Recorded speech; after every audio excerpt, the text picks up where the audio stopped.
So today we are going to discuss about how the implementations can take place or various type of projects can be executed when we implement Oracle Fusion applications. So before you understand about the real time, you have to be okay with whatever we discussed and completed so far. Okay. So we discussed about common configuration and the relevant points, accounts payables, configurations, and implementations of various functionalities. The same way we have seen P2P cycle, configuration and process, receivables, cash management, fixed assets, general ledger, Fusion expense, Fusion tax, O2C. So you have to be very much comfortable with all this. Spend enough time to practice on the system and read and remember the points whatever we discussed in the classes. You have to be very strong theoretically and system practice also. We will discuss those points more detail level when you prepare for interviews. So where you have to focus, how you have to prepare. There are many points which we have to focus. Okay, the session like interview preparation session, I'll take you through all those points. Now, as a part of real time, what we have to understand, we just completed the course, we are okay with the product. Okay, now what else we have to understand with respect to real time? We will see that. So when I talk about real time, you may get opportunity to work on implementation project,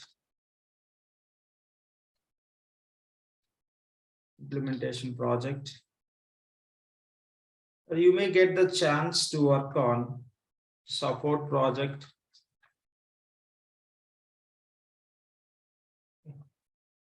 you may work on upgradation project,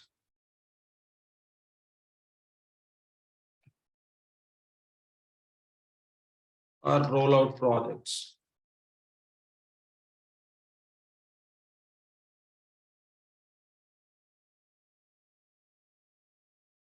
Okay.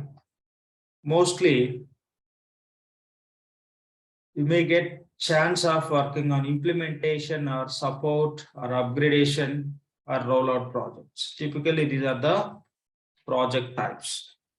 If there is some other naming convention, mostly those all will fall under within this types only. When we discuss about all these types, I'll include, if anything else, we call as a different type of project. Here, the first one is implementation project. So we have to understand thoroughly what are the steps are involved, who are the parties of this implementation project, how the communication takes place across the team members, and what methodologies we follow to implement Fusion applications, and what are the documentations we prepare. There are many points. Okay, there are many points which you have to understand. Okay, these you can take as primarily as a type of projects.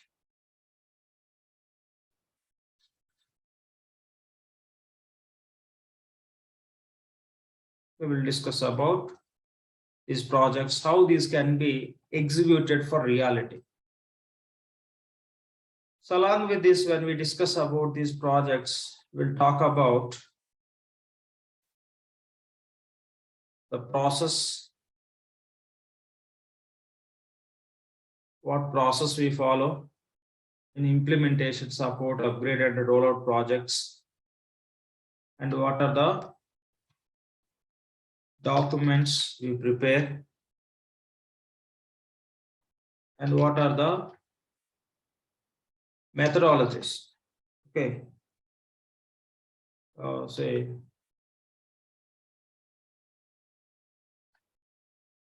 which methodology we follow. There are different methodologies. We will discuss all those points. Process, documents, methodology.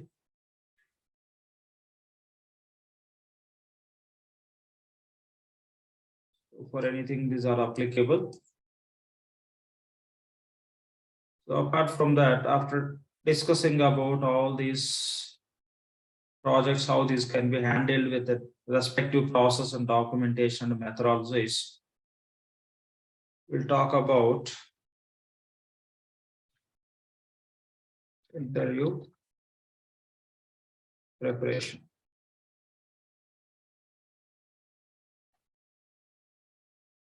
Process we'll see, okay, as per the project type. Documents also, as per the project type, we will discuss. And when we talk about methodologies, here I'm talking about implementation methodology. The implementation methodologies, we will discuss about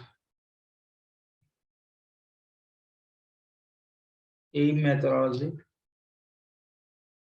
OUM, and own methodology. Own means some companies follows their own methodologies. We will discuss how it is different from AIM or OUM. We'll talk about all these points. So apart from this, anything else you want to understand which is related to real time? Of course, we will, after interview preparation, we'll talk about resume building. So this is what we are going to discuss. Implementation project, how implementation projects can be executed in the organization's support project, upgradation project, rollout, with respective project related processes, documentation, which methodologies we use, and interview preparation and resume building. So this is what we are going to discuss. When we talk about these, it all talks a lot about many things. We will cover all those.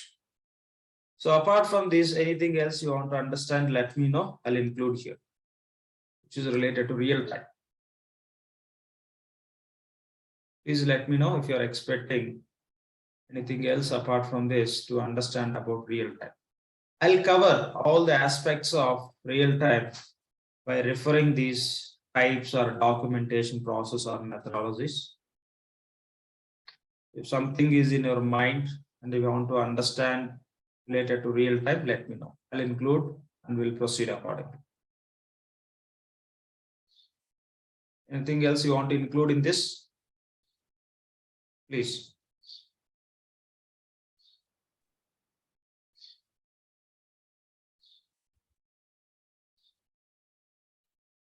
Okay, no response.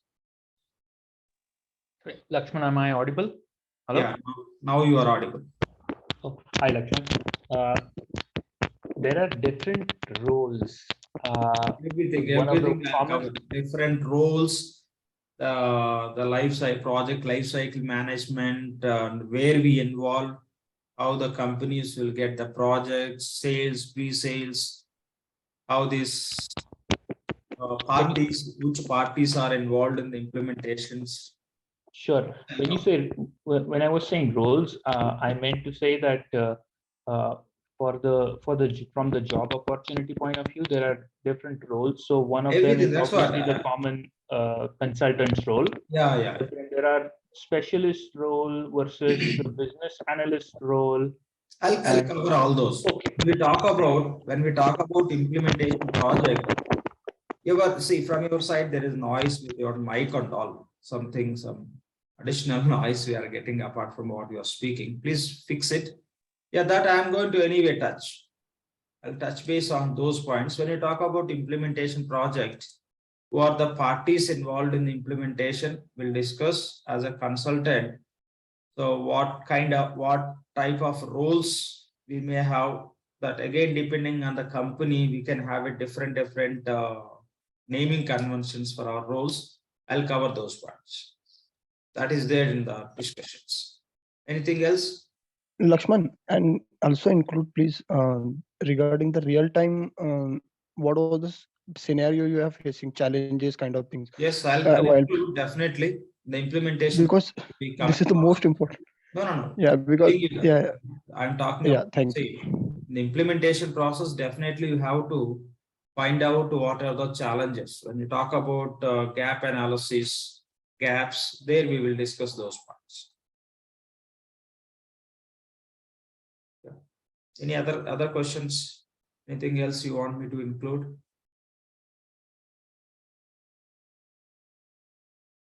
Yeah. The 2 points, the roles, other one. Even support also. In we are support going to also the discuss all challenges. those. Sorry? Lakshman, even support also there is some challenges. What kind of challenges you are facing while supporting? That's what support project means. We will discuss there when we are talking about respective project. Yes. Yeah, that is also you will see as a part of support project. How support projects can be handled, what would be our role when you get some issue, like what is the first step, second step, third step, how finally the issue can be closed. If you are not able to close that issues, what is the process we have to follow, how to contact Oracle, how to raise SR. There are many things in that. Don't see as that is those are the simple text. There is a lot inside of that meaning of the implementation support projects. I'll take you through all those. Yeah, that anyway is part of it. Apart from this, anything else?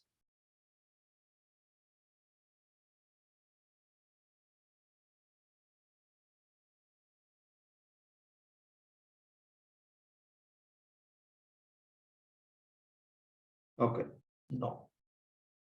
But later you can just give me any other topics if you want to understand, if I'm not going to cover those in our classes. First, let's look into this. Right. So first we'll talk about implementation project. Okay, implementation project. So here, when you talk about implementation project, who can do the implementation project? Who can be part of the implementation project? How things happens across the different organizations? We'll see that. The very first point is, okay, when you talk about project, I'll take title as a project.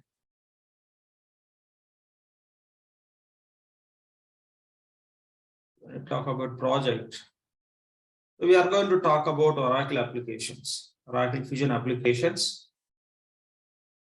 Now, the very first part is Oracle Corporation. Okay, Oracle Corporation is product-based company, and so there are many consulting companies.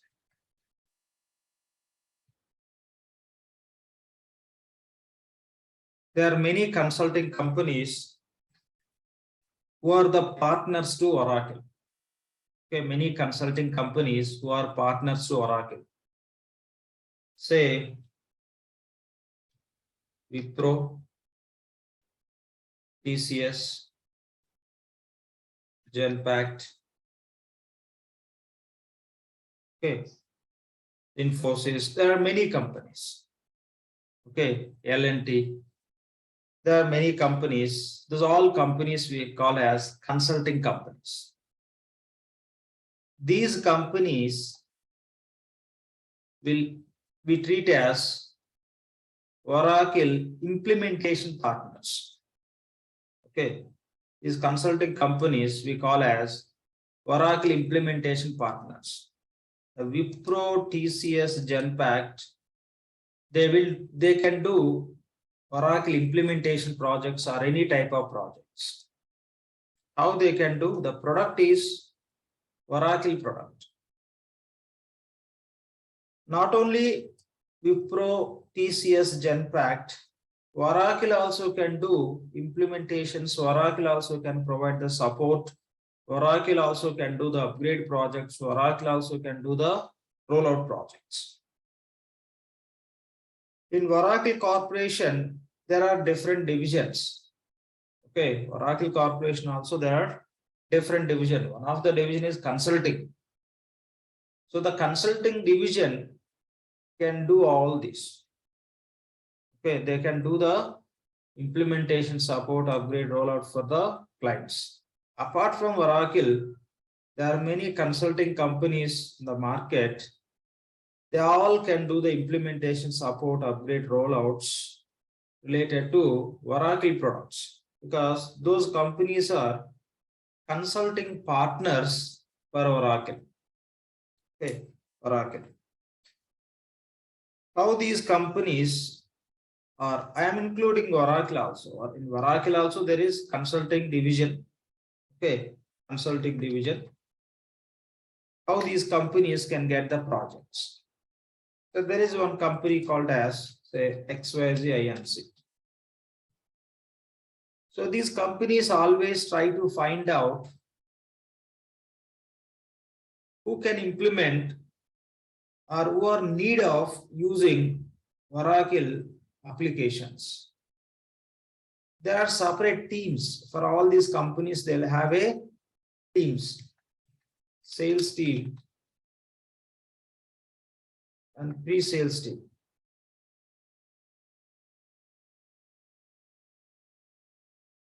There will be sales and pre-sales teams. What sales teams can do is they'll try to sell the Oracle applications to clients in the market or companies in the market. Okay.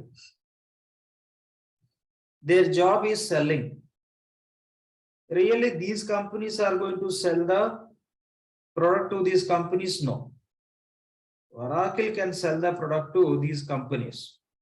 It could be license or it could be subscription.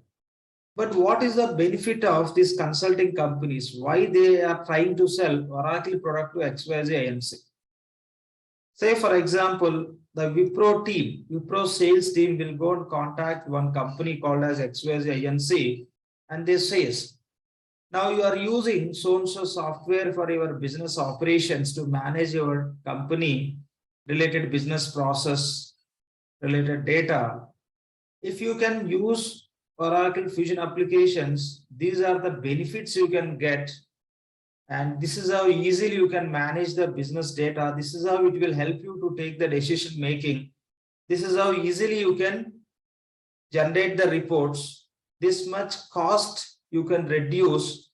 These many resources you can reduce who are working on the system. They'll explain all the benefits. They compare the Fusion applications with their current systems which they are using. If you talk about XYZ INC, they might be using some software product. It could be Tally or Wings or Focus or some other small ERPs. So Wipro sales team will go and meet XYZ INC. They'll talk to them. They'll talk to them and they'll explain the benefits of the advantages of Oracle Fusion applications. They'll give some presentations also. When they are giving presentations, the pre-sales team also will involve. The sales team is ideally they'll try to identify who is the prospective clients. Okay, who has the capacity of implementing Oracle Fusion applications and who are not implemented. And when they find out who are the right prospective, the sales team will follow lot of criteria. Like they look at how much turnover the company has, how much revenue they are generating out of that. So the 2% and 3% they can spend for their IT, okay, information technology and these applications usage and all. Whose revenues and whose profits or whose turnovers is very close to certain criteria to implement these fusion applications, they do all these analyses. Okay, they'll try to find out how HRs can find out our CVs in the Naukri and the job portals. In the same way, there are some websites where the sales teams and pre-sales teams can identify the prospective clients. They complete that activities. Okay, the sales teams and the pre-sales teams, sales teams will identify, and the sales teams can talk about how that organization can get benefited if they use Oracle Fusion applications, and to give certain presentations. Okay, the pre-sales team will come into the picture. They can demonstrate, okay, the proof of concept, POCs. The pre-sales teams can conduct proof of concepts to XYZ ANC. This is how you can use our Fusion applications. This is how you will get benefited. That's how they'll explain. That's how many companies, many consulting companies can contact XYZ ANC. Okay, I'm removing Oracle here. Oracle also one of the consulting division they have, but for our discussion, let's not include that. So many consulting companies will go and contact XYZ ANC and they'll try to explain the benefits of this Oracle Fusion applications and in which business process they can use, which applications they have, and they'll explain how much cost they can reduce.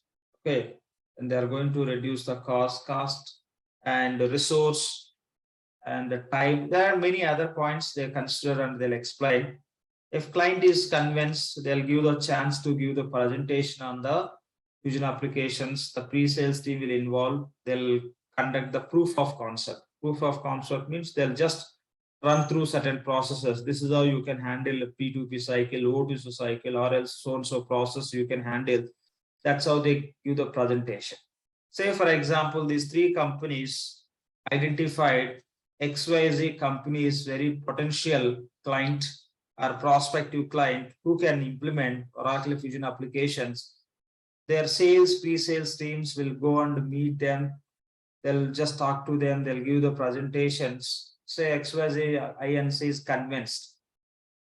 Now these three companies will give the project proposal saying that to implement so-and-so applications, you have to take the subscription from Oracle Corporation, and we will help you to do the implementation. Okay, we will help you to do the implementation.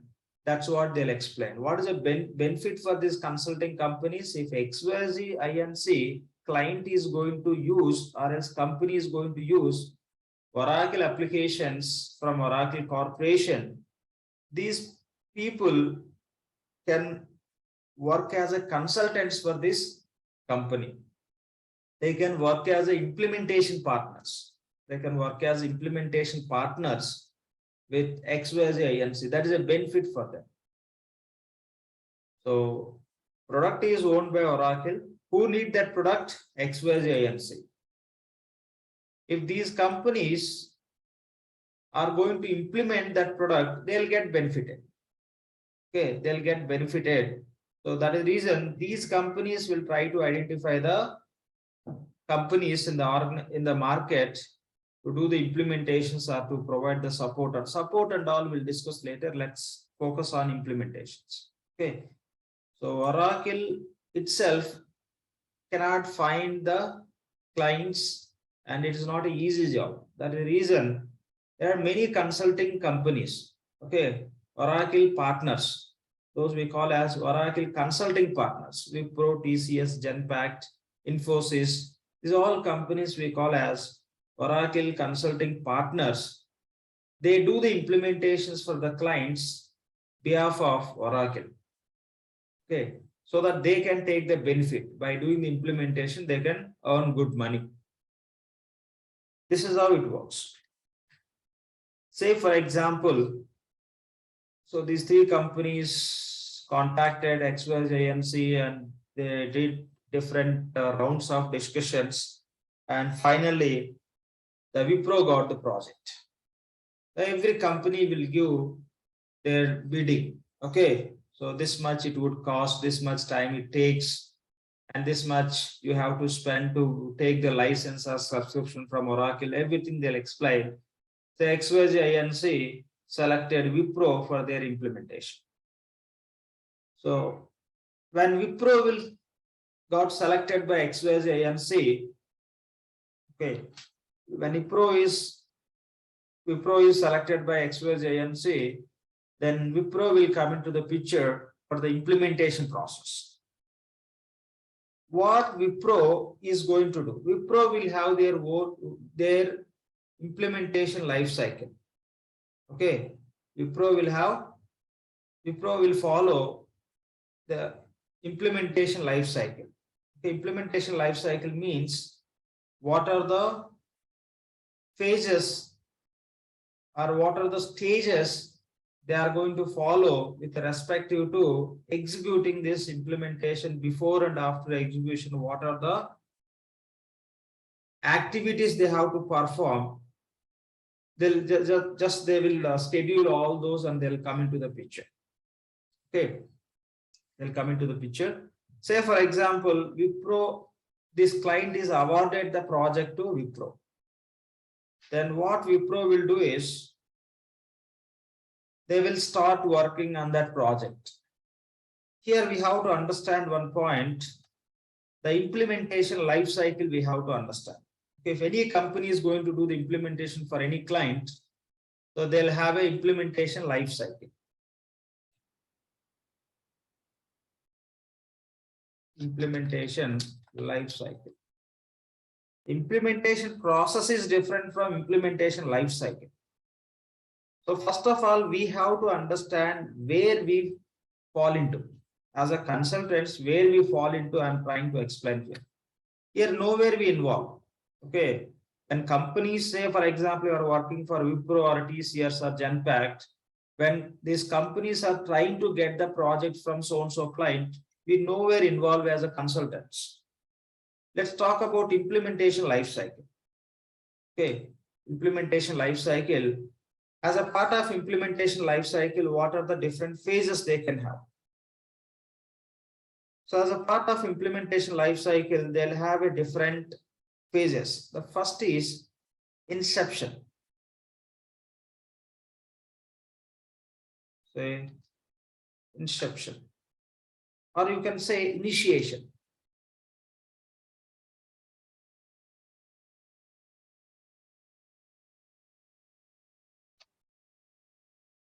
So inception or initiation. The next one is planning.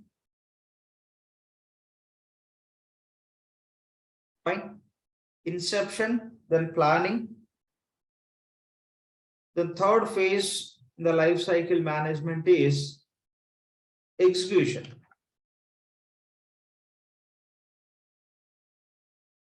Another stage is, or phase is controlling.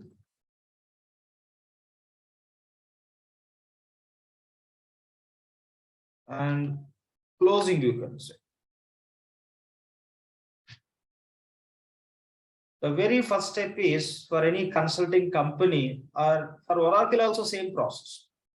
Okay, within the Oracle Corporation, there are many divisions. Out of all those divisions, okay, for just as a brief introduction, I'll talk about those divisions. So they have a consulting division, and they have division for development, product development division, and support. Okay. Software sales. This is how many divisions are there. Many divisions are there. What consulting division can do is what Wipro, TCS, Genpact are doing, same they have to do. Consulting means they provide consulting services to the end clients and customers. What TCS, Wipro, what they are doing, they are finding the organizations, their sales team will go and contact. If they find their prospective customers, pre-sales will come into the picture, they give some presentations and they'll try to win the project. the same can be done by Oracle Consulting Division. What development division or development, the vertical, what they do is they always works on developing the products. Okay, what are the applications we are just finding? Those all applications are developed by that division only. And if any companies are using Oracle applications, the support team will come into the picture that you can call as global support also. Which companies need Oracle applications? Okay, the software sales and licensing team will provide the license or subscriptions. That's how. There are few other divisions also.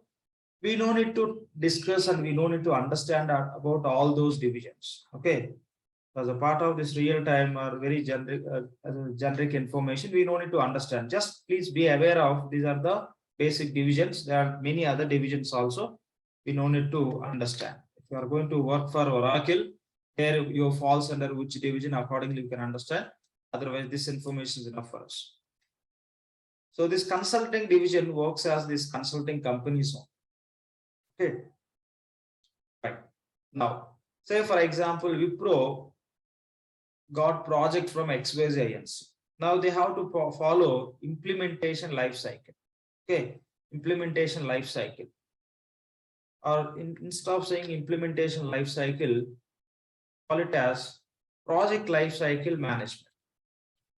That is a very suitable word. Project life cycle management, you can say.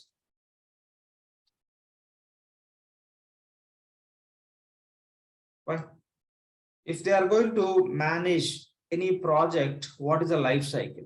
What are the phases? Inception, planning, execution, controlling, and closing. What is inception? Okay, what is inception? So in the inception means starting the project. Okay, starting the project. So here, as a consultants, we never involve. No consultant will involve in the inception phase. Inception phase. So it's all about like XYZ Inc. awarded project to Wipro.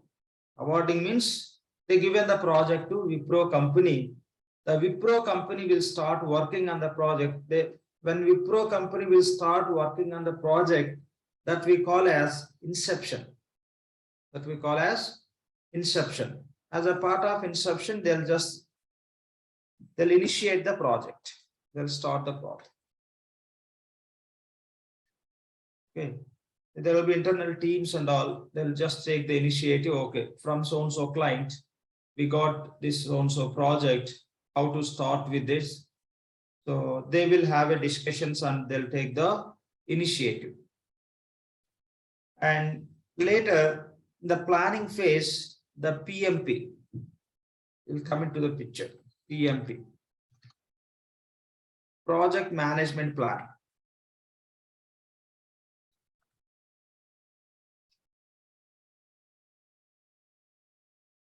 So when you talk about inception, they'll start working on the project. That means the PMO will come into the picture. So every company, consulting companies, they'll have PMO. Project Management Office. Project Management Office, PMO. So whenever the project is awarded by any client, the PMO will come into the picture. They will just count that project for so and so company. We are going to do the implementation project, and they'll start working on how many resources they required and all. That is totally their internal process as a part of PMO. So they'll add that project in their software, and they'll take the initiative. They'll get they'll have a teams, and there'll be some sort of discussions and all. We nowhere involved in that PMO office related activities. And next, as a part of project lifecycle management, planning. So when you talk about planning, PMP, project management planning. Okay, that also done by the PMO office only. Here the people who are experts, okay, and they'll come into the picture. Even the sales team, pre-sales teams also will involve in the planning. So in the planning phase, so how many resources are required to implement this applications? Okay, how many resources? How many functional resource? How many technical resource? How many like DBAs? Okay, so who required in this project to work? Those all need to be discussed here. I'll take here that point for our discussion.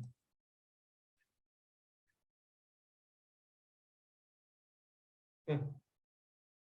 So PMO, project management planning. Here, they'll plan how many resources required. Again, within that resource, how many functional, how many technical, how many DBAs. In case of cloud, we don't need DBAs, just for your information purpose, I'm explaining. Later, we will talk about it. How many DBAs, and really we need a project manager or not.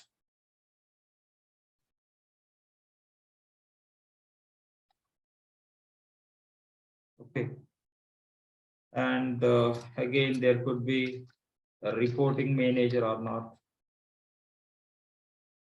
and some program manager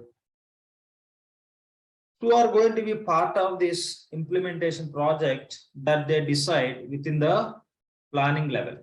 As a part of PMP, project management planning, which resources are required. We will discuss what is the roles of each and every resource. Okay, what is the role of each and every resource we'll discuss. And again, they'll just talk about the timelines. Okay, timelines. When we are going to start this implementation project, how much time it is going to take to complete. Those all points also they'll include in the plan. And here itself, they'll decide which methodology they are going to follow to implement this project. Okay, implementation methodology, they'll decide here itself.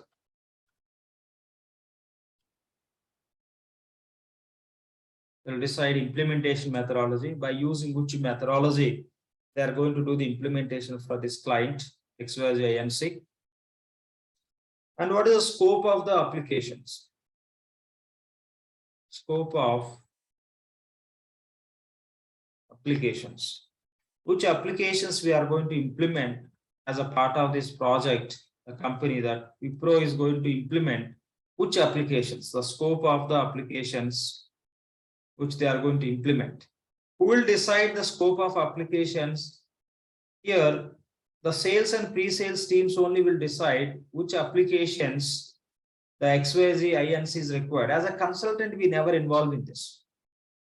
The sales and pre-sales teams only will understand about the XYZ INC business. They'll spend some time. They'll just talk to that XYZ INC client teams. Then they'll come to know whether they need SaaS or PaaS. We are not going to decide. We are not going to tell to the client, you can use SaaS or you can use a PaaS. No. The sales and pre-sales teams, when they go and contact XYZ INC, when they have a discussions, when they give presentations, and before that, they'll study and understand about the XYZ INC business process very high level. Okay. And what are the systems they are using? What are the products they are using? How those are integrated? Okay, how much they are spending for every year, how many resources are working to manage those systems as a consultants or technical, other supporting teams, everything they'll study, and they will talk about how it is going to be useful for them, how the Oracle applications will get benefited to their organization. These are all points they'll take care as a part of sales and pre-sales activities itself. As a consultant, we are not going to involve anywhere. So far, whatever we discussed, nowhere we involve. Okay, so the planning, okay, the planning phase as a part of PMP, project management planning. So they'll decide how many resources are required. Okay, again, which resource, what are the roles for those resources, what is the timeline, and what is the implementation methodology we are going to follow. By following that implementation methodology, which documents we are going to prepare. So methodology can be one, there will be a number of documents. Ideally, which documents they are going to prepare. As per methodology, which documentation, and what is the scope of the application. Scope of the applications can be decided by the sales and primarily pre-sales team. Okay, so can decide. So that only they'll include within the PMP, project management planning. So this is how everything can be included.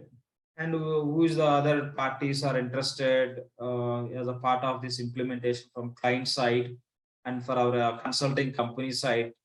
This all they'll include that we can call as steering committee or stakeholders. So this is how just they can include as a PMP. So up to here, what are the points we discussed? If you have any questions, let me know. We'll talk about other phases. So whatever we discussed so far on these points, any questions from anyone, please?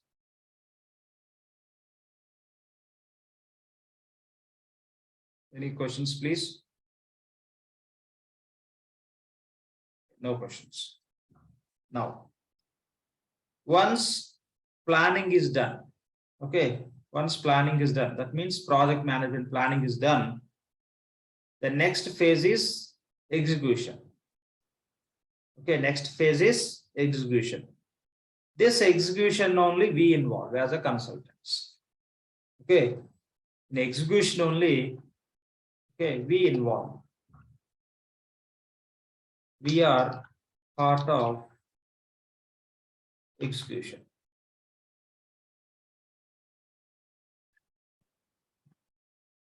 Okay, we are part of execution. As a consultants, will be part of execution. Here in inception phase, what happens is the PMO will come into the picture, project management office will come into the picture, and they'll go with the signing the contract with the client. Okay, so internal process. Okay, the PMO office, what is for what they are responsible, they'll complete all the formalities to the client. Okay, so meeting the XYZ and say company, the team, and sitting and discussing and signing the contract, saying that so this would be the billing for your, I mean for this implementation. Okay, so this is the duration on all those points. They will just whatever they are planning before this, just they initially they meet the client and they'll discuss, and again they'll provide the detailed plan for the implementation, how it is going to work under duration, as we discussed all these points. And after that, when it comes to the execution, okay, execution, we involve as a consultants. When we talk about controlling and all, mostly this is done by project managers. This is the role of project managers, where when we do the implementation and all, the here you can call it as controlling and monitoring also. Okay, so controlling and monitoring phase. Here project managers will come into the picture when we are working as a consultants as a part of execution of implementation. They'll just look after any additional resource are required, the resource what we have in the project, some resource are not required, or they'll be just keep in touch with our company project related top managements and other side with the client.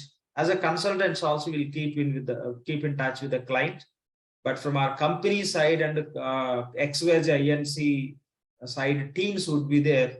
So the managers will be anchoring those teams, and again they will make sure that we are working in the project very effectively, and any additional resource are required, they'll look into all those things, and any project execution related issues, they'll talk to our consulting company side team, okay, who can facilitate the resource, or else any issues we have when we are working in the project, they'll talk to the client and they'll make sure that everything is going smooth and everything is going as per the project plan. And they'll be reviewing what is done, what needs to be done, what are the project schedules, everything if they look after. That we call as controlling and reviewing. Okay, that simply you can take as a control. That is the project manager's role. And closing, if once implementation is done, everything is done. So again, the PMO office will come into the picture. They'll go for sign off. Here signing happens.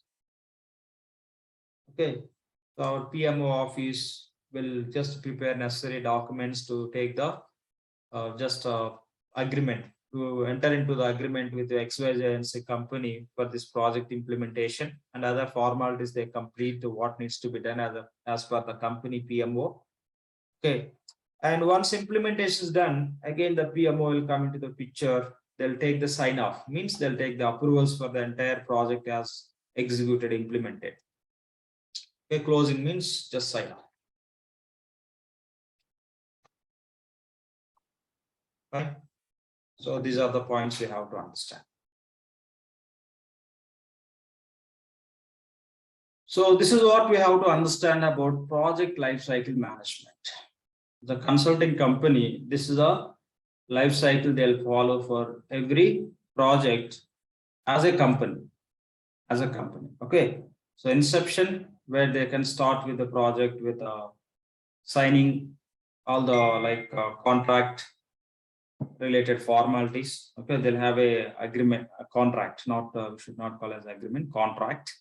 They'll have a contract which is legal, and that can be taken care by the company, the consulting company, PMO office. And they do the detailed planning and execution, where we are part of it, and controlling and reviewing the project related activities are done by project manager. After completing everything, they'll complete the formalities of taking the sign off from the client. This is all about project lifecycle management. To understand any one of these points, any questions from anyone, please?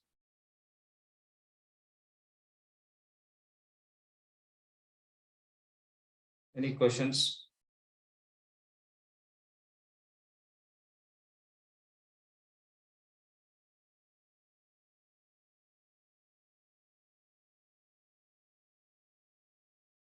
No questions?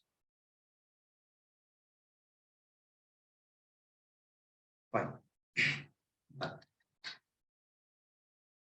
And one more point, as a part of this planning itself, they'll decide. Okay, they'll decide the steering committee. Okay, or say the interested parties. Okay, interested parties in this from client side and our company side, they will decide who are the steering committee members also. The planning itself, they'll just decide. Of course, they'll have a discussion with the client. Say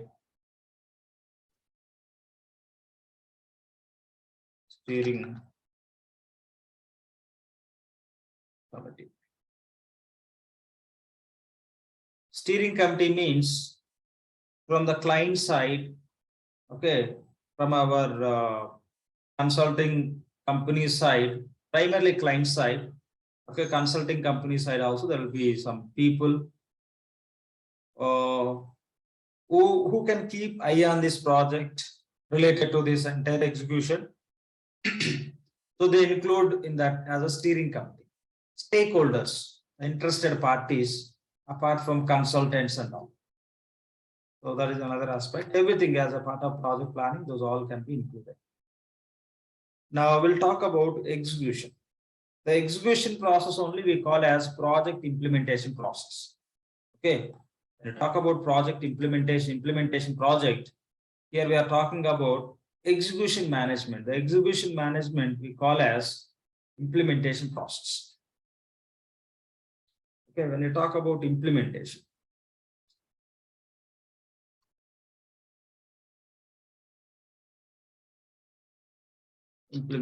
process.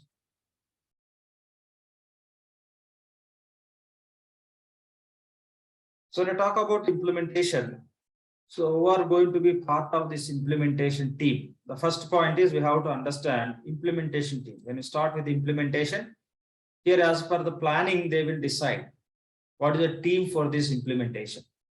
Okay, team for the implementation, that is nothing but resource.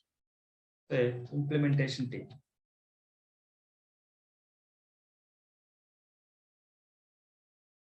So every implementation, the primary resource, okay, the primary resource are functional, technical, DBA, of course, the project manager also will be part of. And take here. Okay. Functional resource and technical resource, DBA, database administrator, you can call as apps DBA, applications DBA, and project manager. Out of all these, very much key resources are functional. A functional team is very, very important. And technical, if any developments need to be done, any customizations need to be done, or any integrations need to be done, then only technical team is required.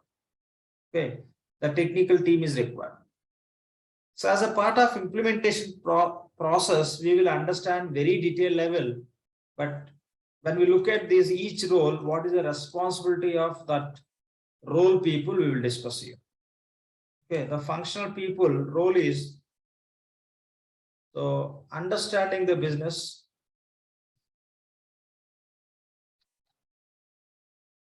okay, so this team should understand about the client business, the functional team.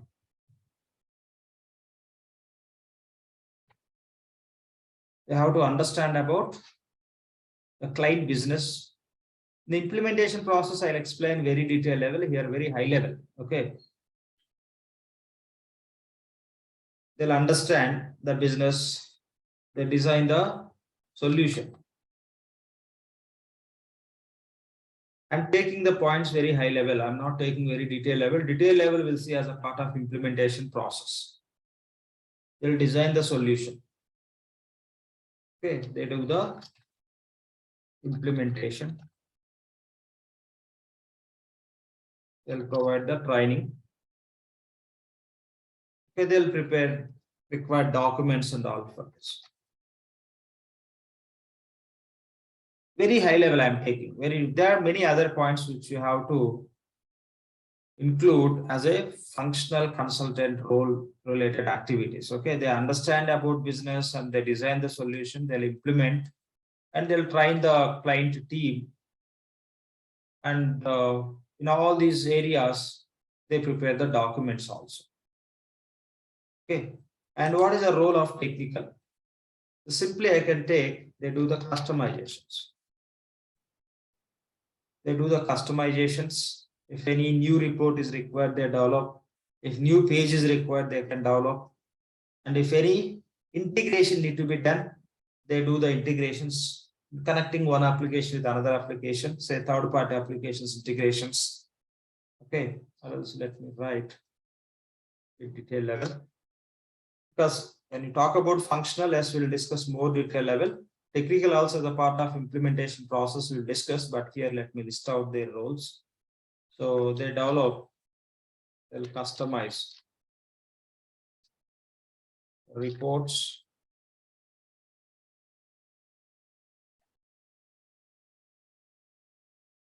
let me move this content. They'll customize the reports. They'll do the customization of pages. They'll build the integrations. They'll work on data conversions. Okay. And they can do the personalizations.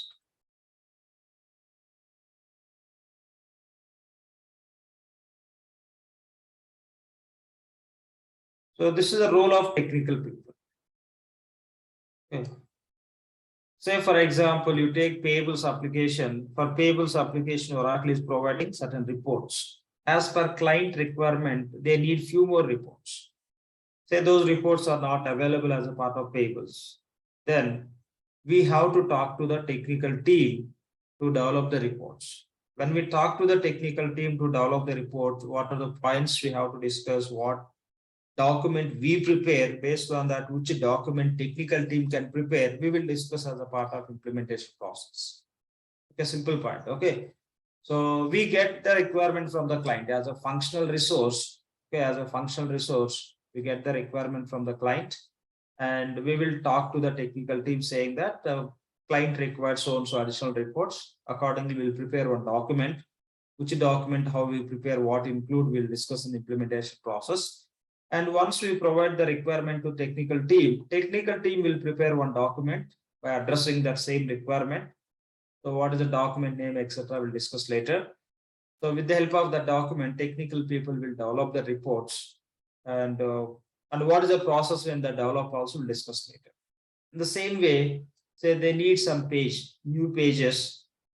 So for that also technical people effort is required. And say a client is going to use the fusion applications like SCM and financials from Oracle, and HCM solution they are going to use from other company, for example. Now that HCM applications need to be integrated with the fusion applications, we have to connect. So that we call as integration. The HCM applications which they are going to use from other companies, those applications we call as third-party applications. Apart from Oracle applications, whatever client is going to use, those we call as third-party applications. So those applications need to be connected with our fusion applications that we call as integrations. Integrations are done by technical team. And data conversions. Okay, data conversions means moving the data. Okay, moving the data from third-party application. Or else say before coming to fusion, client is using some other applications. So when they are moving from those other applications to fusion applications, within those applications, they'll have all their suppliers and invoices data, and in the receivables, customers data, and transactions data, and in a warehouse, items data, and POs data from purchasing. So the data what they have in the previous system, the data need to be moved to fusion applications. For that, we have to do the data conversion. Data conversion is done by technical team. But in the fusion, already we have seen the data conversion, how we can move the data from other system to fusion application. Other systems means first we collect the data by using FPGA templates, and that can be loaded by, those templates we can load into fusion applications. That's how you can perform it in fusion. Prior to fusion, we have EBS. In EBS, technical consultants are mandatory to perform the data conversions, but the data conversion job they made easy in the fusion application that can be done by functional consultants also.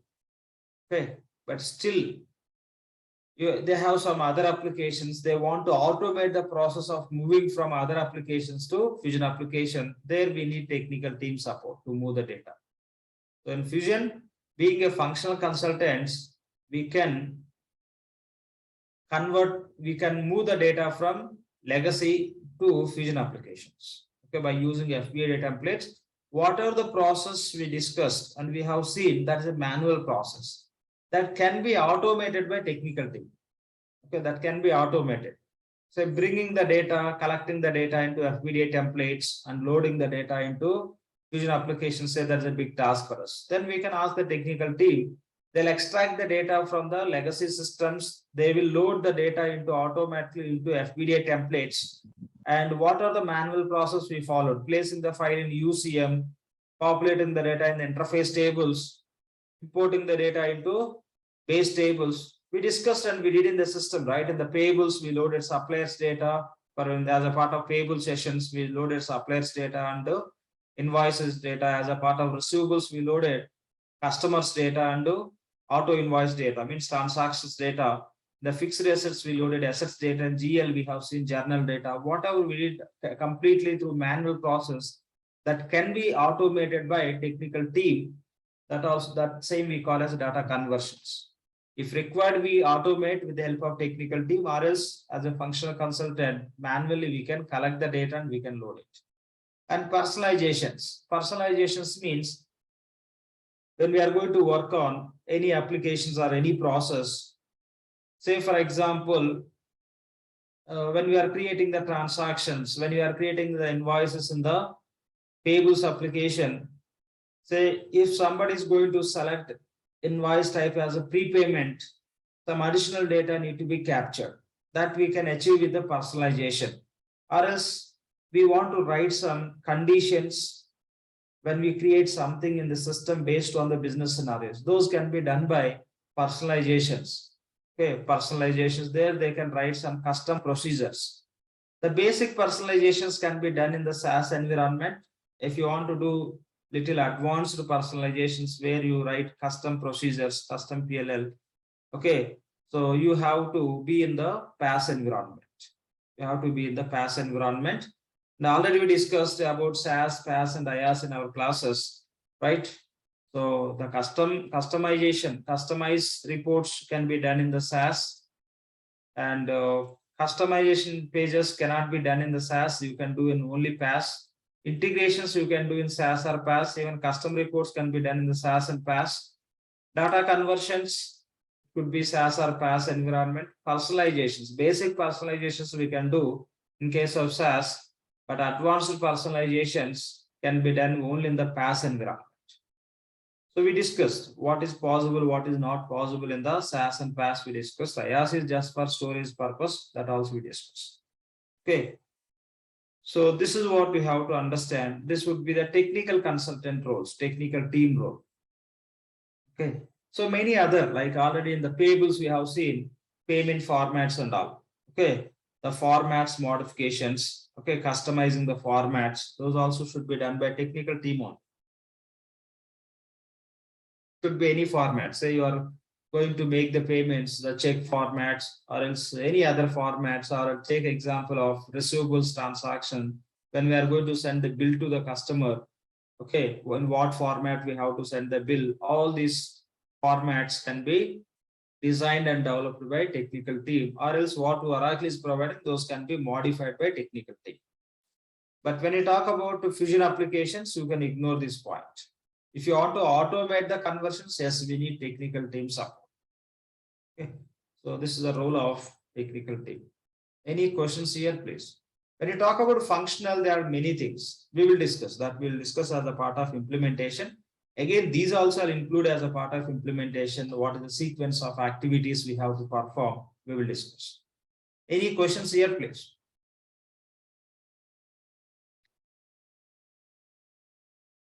Any questions from anyone? Hope you can hear me. Can you please respond? Yes, Yes, we can. hear you. Okay, fine. Great. Any questions, please? Anything you want to understand here, please?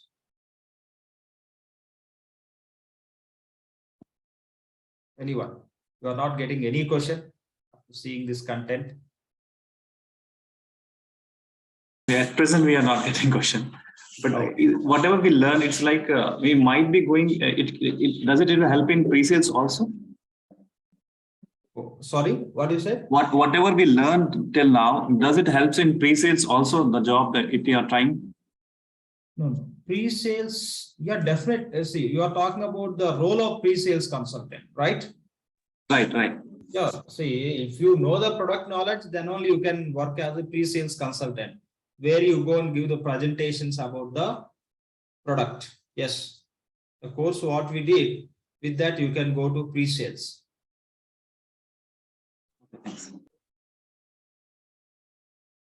Fine. Okay. Now we'll see what is the role of DBAs. So DBA role is they install the product. Okay. They do the installations and they do the patching.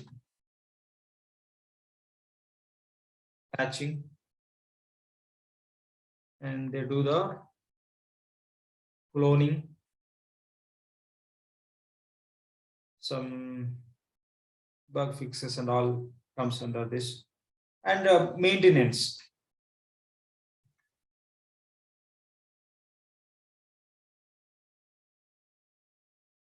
Okay, the maintenance, when you say maintenance, it is database maintenance and application maintenance.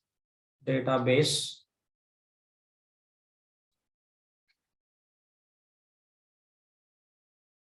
and apps application maintenance.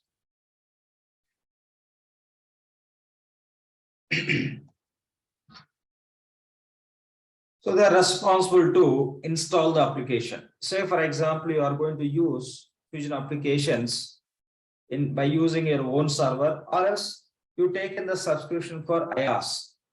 Okay, IaaS. So you take in your client XYZ took subscription for IaaS. When you take IaaS, you don't need to have your own server. Okay, the infrastructure is provided by Oracle only. So you can ask your DBAs to install the products for which products you are taking the license. Okay, they can do it. If your client is going with the SaaS or PaaS, in our project, we don't need any DBAs. DBAs would be available from Oracle to do all these activities.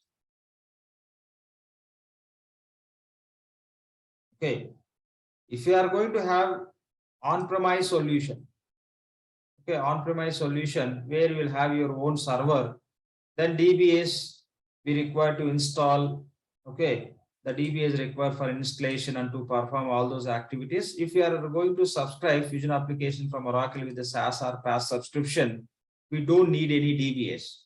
In case of on-premise and IaaS, we need DBAs. If you are going to use SaaS and PaaS, we don't need DBAs. But what would be the role of DBAs, we will discuss. So based on on-premise or IaaS or PaaS, where they'll be standing, that's a different thing. Okay, so what would be the role of DBAs? Okay, they take care of the installation of the application and they'll do the patching. Patching means, say for example, you are creating invoice on the payable. When you are creating invoice in the payables, once you click on validate, it is throwing some error message.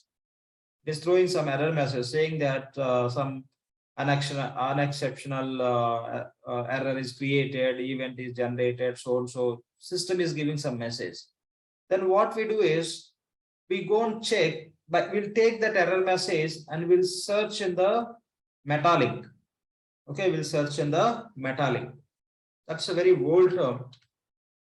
Meta link. Now the same we call as Oracle support, or we call as Oracle global support. When you are part of any implementation, it could be, yes, when you are part of any project, it can be implementation or support, upgrade or rollout. Being a consultant, you will have access to this Oracle global support. In past, we call it as Metalink. Okay, so it's around 10 years back, 7-8 years back, we call it as Metalink. Oracle changed the name to Oracle support, or you call as Oracle global support. So you got an error message. Okay, users are using the system or you are testing the system. You got one error message. Ideally, just we'll try to understand that issue by reading that message. If there are no clues in that message, so simply we'll go and search in the Oracle support. There is a Oracle website. Okay, there is Oracle website. You can go and log into that application, that website, and you can search for it. Okay. Okay, in Google, you can type Oracle support. So this is a website, support.oracle.com. In past, you see this as a metalink.oracle.com. The name they changed from Metalink to Oracle support. You can click on this. And if you are a consultant in any one of the project, okay, you'll have a login credentials. And you can just connect to, you can provide the login credentials. You will have access to support portal. And in the support portal, you can take that error message. Whatever the error message you are getting in the application, you can search. there will be some suggestions or solutions from Oracle. Okay, if you get this error message, this could be the reason, and that's how they'll explain.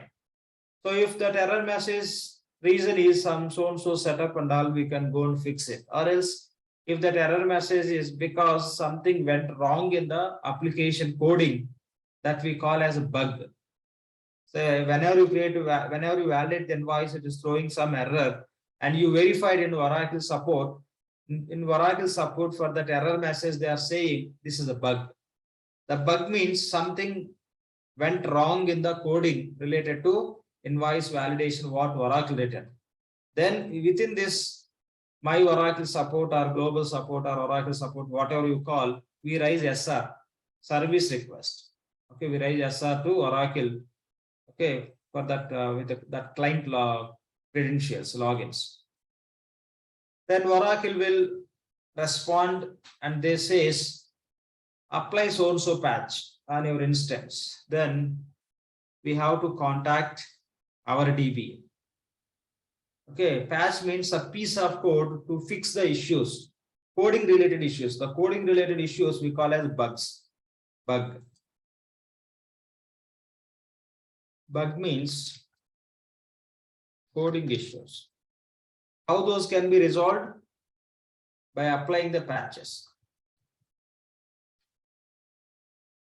Who can apply the patch? DBS can apply the patch.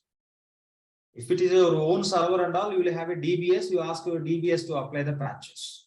Okay, it could be your own server or it could be IaaS environment. Okay, IaaS environment. Infrastructure can be provided Oracle, but everything you have to manage. So you can ask your DBS. Oracle says, we recommend to apply so-and-so patch. Then you have to ask your DBS to apply the patch. Say you are using cloud applications from Oracle, it could be SaaS or PaaS. You have to raise again SR to Oracle DBS team. Okay, we'll raise SR to DBS team. We are facing this issue and we are addressed. This is because of some bug in the applications. We request you to apply so-and-so patch. So initially they apply the patches on the test environment. If the issue is resolved, the bug is resolved, then only they apply on the production. Before that, the DBS are responsible to do the cloning. Cloning means whatever the data we have, including the setups in the production, that they copy to test instance or another environment, any environment. They can have multiple environments. By default, we get two. Ideally, they copy the entire data setups and data from the production instance to test instance. That means the same scenario, same data would be available in the test instance. So then the Oracle DBS will apply the patches in the test instance. If the issue is resolved in the test instance, then we will go and apply the patch on the production instance. That is the job of DBS. Directly, the DBS never apply the patches on the production. Sometimes when patch is applied on any instance, it can behave differently. It can create some other issues also. It may spoil something in the system environment, okay, which is working fine. So that is the reason, that is a piece of code only, but when you apply on one instance, how it is going to resolve the issue, we have to see. Always the DBS applies the patches in the test environment first. Test environment means cloned instance. Cloning means copying the entire instance data to another instance, we call it cloning. DBS can clone one instance to another instance. Okay, production. So once implementation is done, always just the DBS clone, like we request the DBS to clone the production to some test instance or development instance. The complete setups and data can be copied from one to another instance. That process we call it cloning. Any patches DBS going to apply, so the same data is available in the which instance, accordingly they do this activity.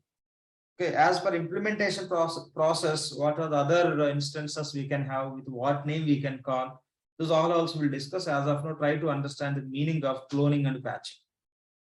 So in the cloned instance, ideally they do the patching. They'll apply the patch, they will ask us to test. We applied the DBS says we applied the patch, now you can go and check.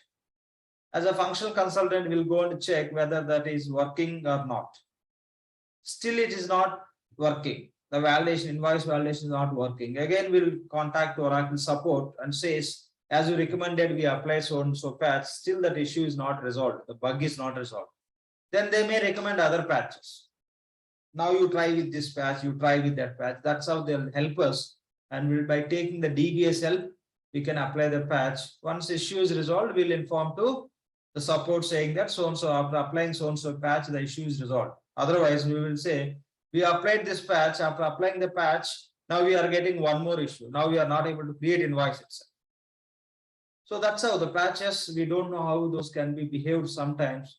So we have to apply those patches in the test environment or cloned environment. Cloned environment means the production cloning, production copy data is available in which environment. In those environments, we can apply the patches with the help of DBS. DBS will apply the patches, and the patches would be available in the Oracle support itself. Okay, if our DBA is going to apply in case of on-premise or IaaS environment, then the patches can be downloaded from Oracle support. Those can be applied. And if you are using the SaaS or PaaS subscription, the Oracle DBS only will apply the patches. We don't need to worry about it. First, the patches need to be applied on the test instance. Later, if everything is working fine, if the issue is resolved, those patches can be applied on the production. So this is sequence. First, check in the test environment whether the issue is resolved or not. How the issue is resolved, issue you have in the production, how that can be resolved in the test. You can copy the production to test, or you can copy the production to other environment, other instance. So there the issue also will be copied. The issue also copied. So there apply the patches and verify if the issue is fixed. So then apply the patch on the production. So that is a job of DBA. Cloning means copying one environment to another environment. So in the production, you have a data, or else the test instance, you did all the setups and you tested. So everything is fine. Now the same setups are required in the development instance. As a functional consultant, we can move the data from this instance to this instance. Okay, I'll show you that. Okay, I think we didn't touch that, how to move the setups. Okay, we call it configuration packages. I'll just make a note as pending.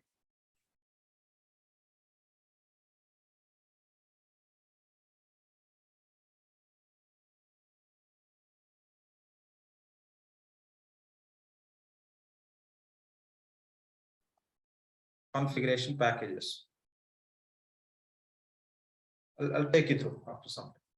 First, we'll focus on this. Okay. So we can move the setups. For example, from test to development instance production, we can move the setups. But if you want to move the setups and data from production to any other environment, we cannot do. As a consultant with the configuration packages, you cannot move the setups and the data. The configuration packages, we can move only setups. But we need data also along with the setups, then we need DBS support. Okay, DBS support. DBS can move the data from one instance to another instance with the cloning. Complete information they'll copy from one to another instance, that we call as cloning. So that can be done by DBS. And the maintenance activities. Okay, there will be some invalid objects are created in the database, the application level. This is all they remove. Okay. So these are the primary activities which can be done by DBS. And when I talk about PM, project manager, okay, they'll look after the team. Okay, they'll look after the team members, and they'll just work as a bridge between our organizations and the client organization. So as per our example, the project manager is responsible, okay, to anchor in between Wipro and the XY agency. The XY agency is a client, and Wipro is our consulting company where we are working. So in between, like any communications in between Wipro top managements and client, from client to top management, okay, they'll pass. The project manager only will pass the communications in between these client to reporting managers, programming managers. We'll talk about who are these reporting managers, etc. The primary roles are this. That's what we are discussing. Okay. So, and again, okay, they'll say, I can say controlling. Okay, here controlling means how that project execution should takes place. They'll monitor and they'll control who has to do what, whether they are doing all those activities as per the project schedule within the PMP, project management plan itself. There will be project related schedules. Okay, by which date, which activity need to be completed. All the activities we'll discuss as a part of implementation process.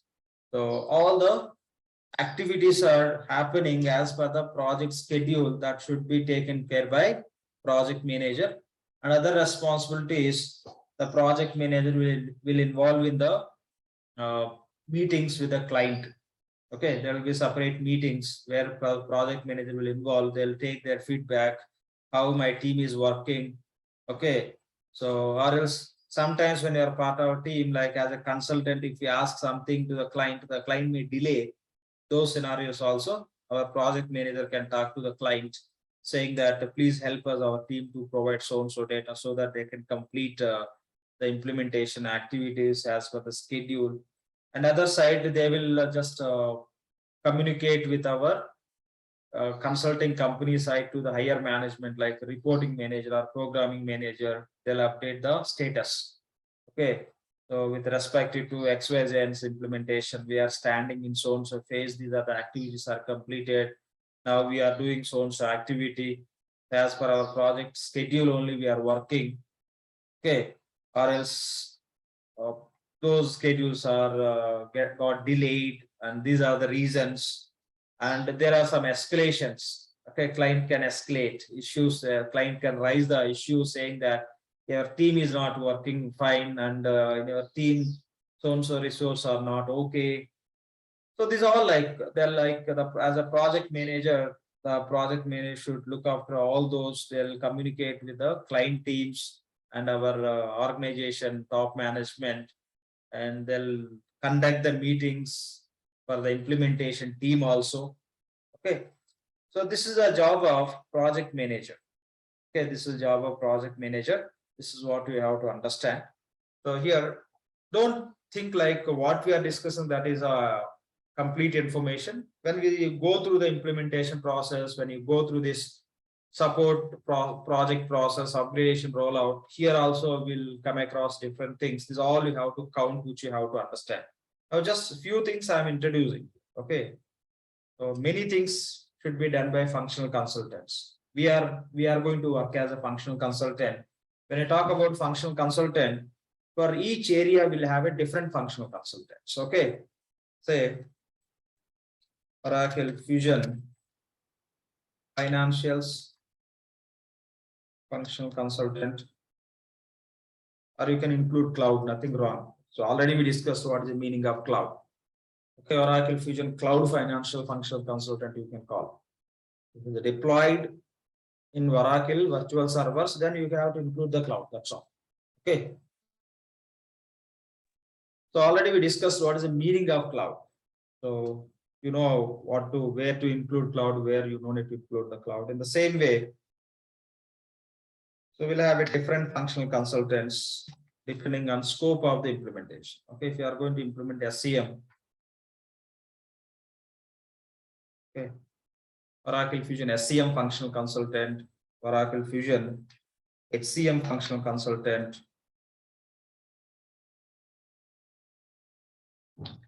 HCM functional consultant. So Oracle Fusion PPM functional consultant. This is how for every product family already discussed. Okay, for every product family, okay, consultants, or call it as offerings, that also we discussed. This could be PPM. So how many projects, how many consultants are required, we'll discuss. That is a separate point. Okay, we'll discuss just in team, which roles can have that we are discussing.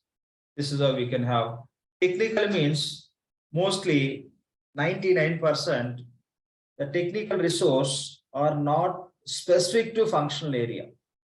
See, customizations, customizing the report. If they know how to do the report customization, they can do any area related reports customizations. Okay.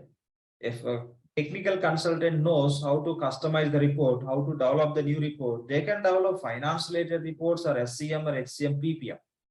Customizing the pages. If the technical consultant knows how to create the new page as a part of customization, they can create page for any offering. It could be financials or SCM, HCM or PPM. Integrations. If they know how to connect one third-party application to the Fusion application, that they can do for any application. And data conversions. If they know how to do the how to move the data from legacy applications to Fusion applications, that they can do for any application related data. They should know what is the process of data conversions. Okay, what is the process of data conversions and personalizations. Okay, personalization. Again, just we'll discuss data conversion, what are the steps are involved and what we have to understand. I'll explain in the implementation process. And personalizations. If they know how to do the personalization, they can do personalizations in any applications. If they know how to create the new templates for any formatting purpose, printing purpose, or any transmission purpose, they can do that. That means, think technical resource means technical resource. There are no need to specialize in finance, SCM, HCM, PPM. Ideally, if you find any technical consultant, they knows how to do the customizations. They knows how to do the customization of reports, pages, how to develop, create the integrations, data conversion, personalization, formats. If they know these they can do in any application. So in case of functional only, we see the functional resource which are specialized in finance, SCM, HCM, PPM, but 99% the technical resource or technical resource, you never address them. They are finance specialized, SCM specialized, and something else. In HCM, sometimes you see HCM technical consultants. That means in HCM, there are certain jobs which are very much specialized. Okay, so for HCM, you see mostly HCM technical consultants, because those are not common across other applications. What are the technical things we do? Okay. So that is the reason you see HCM technical consultants, but for most of the other application, you find the consultant means consultant who can do all this in any application. DBS, mostly apps DBS. It could be EBS apps. Apps means application, Fusion apps. Okay, apps DBS, where they involve in the installation and all. They are not specialized in some area. So DBA means for entire system. So project managers also. When you talk about project managers, the project manager who is part of your project, they may know, they may not know about the Fusion applications. Okay, sometimes the people who worked as a consultants for many years, they may turn into project manager. They can effectively control and monitor the project because they know about the applications. In some implementations we see, and who worked in the past as a DBA, the person may be project manager, or who worked in the past as a technical consultant, that person may be project manager now in your project, or else the person who worked as a functional consultant, that person may be your project manager, or else the person who worked for some Java projects, .NET projects, and some other application related project, that person may be your project manager now, or else the person may be your project manager who doesn't know anything. He knows just how to manage the product. He doesn't have any skill set in specific areas of applications. So this is how you see in the most of the implementation. Okay, don't think project manager means he knows everything. It totally depends. It belongs to what, where, depending on that you can find the project managers. Okay. So already we discussed what is the role of project manager. They monitor, they'll do the anchoring between our client and our higher management. They'll be part of our team to look after, and they'll conduct the meetings in between the team and the status meetings. So many activities they involve. So that is the role of project manager. So when you talk about functional, there only you find the different consultants. When you talk about technical, there won't be mostly 99%. Sometimes you may see, I am Fusion Finance technical consultant. if somebody says understand is not only for finance, you can work for any area also. That is the reason the technical offerings wise, there are no specializations for consultants. Technical consultant can work for any area. That's what you have to understand. DBA is also not, there is no specialization. DBA means DBA where they are good enough with all these activities or responsibilities. Project manager, the project manager may be having the experience in the fusion applications, or else the project manager has may have zero knowledge with respect to fusion application. They are in the project to monitor and control the project related activities. That is the primary purpose. So this is what we have to understand when we talk about the roles of functional, technical, DBA, and project manager. Any questions here, please?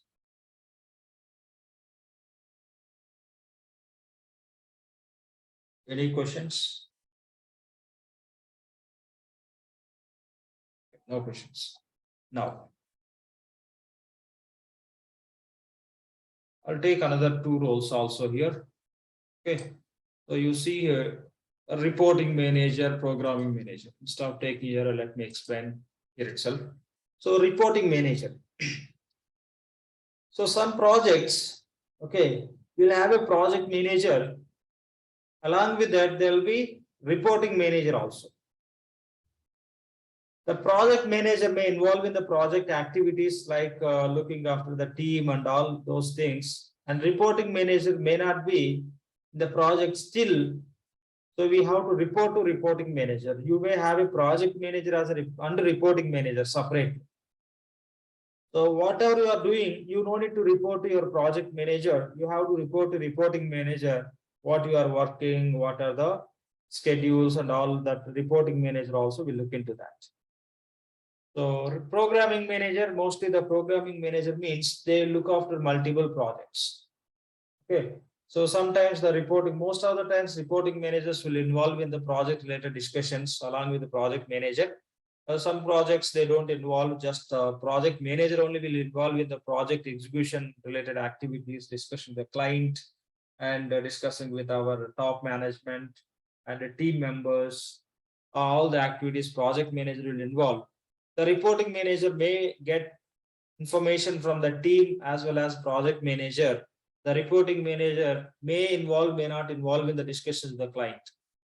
And reporting manager definitely will keep in touch with the programming manager to report what happening against this project and all, what is the status, to address about the progress of the project.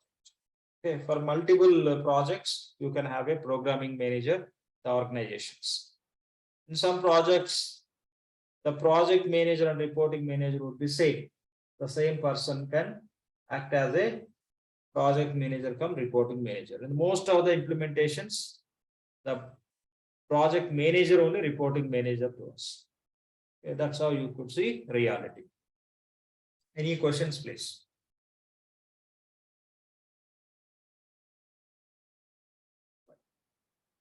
Any questions? No. Okay, that's all about resource in the project, functional, technical, DBA, project manager. Depending on the project, you may have a reporting manager, programming manager.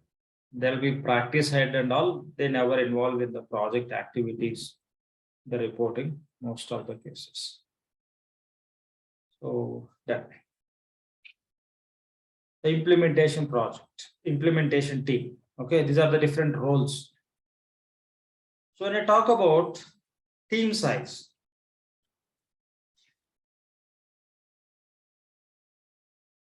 so what could be the team size in the implementation project? That totally depends. Okay, that totally depends. Team size. Let me take that here.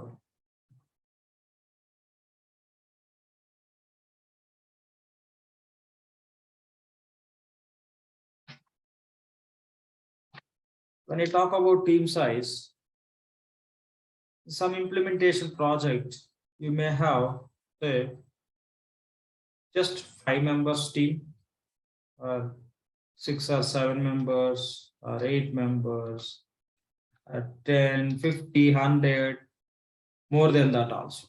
That totally depends on size of client size. Okay, always it depends on client size.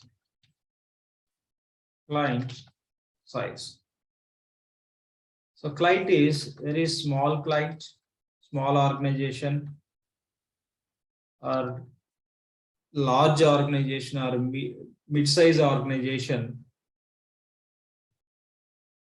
Okay. A mid-size, medium or mid-size organization. Depending on that, the team will be formed. And again, so whether the implementation is going to very simple or complex, that also will decide. Okay, client size will decide the number of team members, and along with that size, say client may be mid-size client. You may need, for example, 10 resources, mid-size. Here, let me take client is large scale industry, 10 resources are required. And for mid-size client, you may require 15 resources to work in the project, because these even client is small size, mid-size organization, their business process may be very complex. Okay, they might be using as customizations also required. Some large organizations also, if they don't need any customizations, so their business process is very simple based on the nature of their business, what they are doing. We can implement with a less team members only. Okay, this is what we have to understand. Let's take simple example here for our discussion. So the team size is, okay, I'm taking for our discussion, team size is 10 members. Team size is 10. If team size is 10, mostly how the allocation takes place in the projects we'll see. Say for financials, maybe 1 resource or 2 resources you can take. And SCM, 1 or 2. And HCM, 1. Dude, PM, bed, BED bed. जल्दी लिखिए जल्दी खत्म हो जाएगा. BED bed. please go on mute. Please make sure that you are not unmuting and speaking.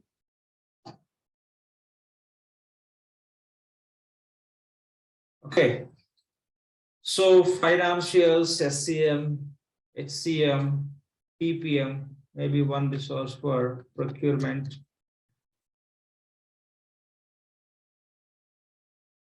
Your count is 6 resource. I'm taking project manager 1, and say you have a reporting manager also 1. Okay, the total count is 8 resource. And so in case of cloud implementations, we discussed the most of the implementations are like in Fusion applications are cloud only. And more than 95% implementations are SaaS only.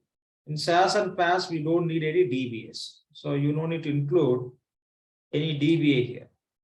No need to include DBAs as a part of team. We can take DBA support from Oracle. And you may have technical. But remember, in Fusion implementations, the technical resource role is very less. And think this technical resource, whatever I'm taking, not dedicated for one implementation. The same technical resource will work for at a time for multiple projects also. You can say shared resource. The same technical consultant will work for multiple. Here I'm taking one more as CRM. one resource, or else instead of CRM, I can take one resource as techno-functional resource also. Means the person can work in functional areas as well as he knows technical also. Okay. So what we learn the same way the consultant knows, along with that the consultant knows this technical objects development also. You may have resource in the project as a techno-functional. Maybe the consultant who is working for, say, SCM is a techno-functional resource. He knows how to implement SCM. Along with that, if any technical components, anything need to be developed, okay, like this, the person can do it. That's how you can take. Now you see, when you look at the financial, when you look at this team size 10 members, most of the resources are functional only. Most of the resources are functional. If you are going to do the implementation for multiple countries, you may have a more resource for each functional area or each offering. So you are going to do the implementation for 5 countries. Maybe you may have finance team as a 3 or 4 members, SCM 2 or 3, HCM 2 or 3, PPM maybe 2 or 3, procurement also, a project manager, reporting manager would be 1. Reporting manager, you don't see in all the projects, ideally project manager. You may need maybe 2 technical resource. They may be dedicated resource or else they may be shared resource. So that's how you can see in the implementation project. You cannot say this is the right number to have these many resources in so-and-so project. So that totally depends. The business process is simple or complex. The client size is what? Now, how many countries you are going to do the implementation? Depending on that, you can find the team size. Okay, you can find the team size. This is what we have to understand. And when we talk about time frame, okay, time frame. So ideally, how much time the project's implementation may take place? In some projects, we do 6 months. Some projects may be 7, 8, 9, 10. Okay, 7 months, 8 months, 10 months. Some cloud implementations also may take years of time.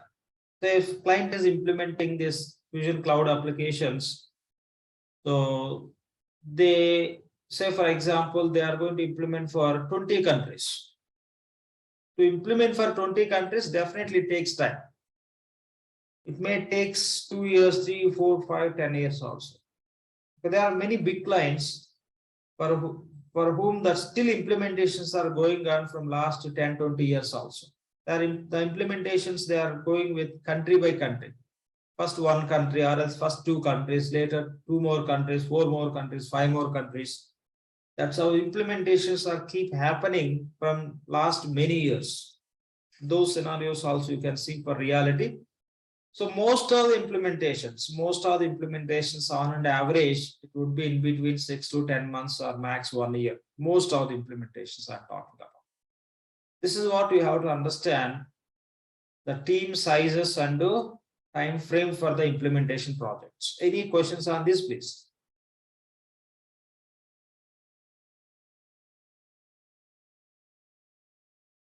Okay, fine.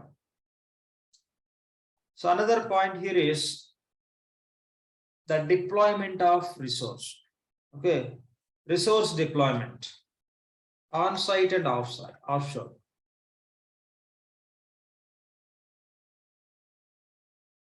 On-site and offshore. Say, for example, your team size is 10 members. Okay, team size is 10. We'll talk about the point as a meaning of on-site and offshore.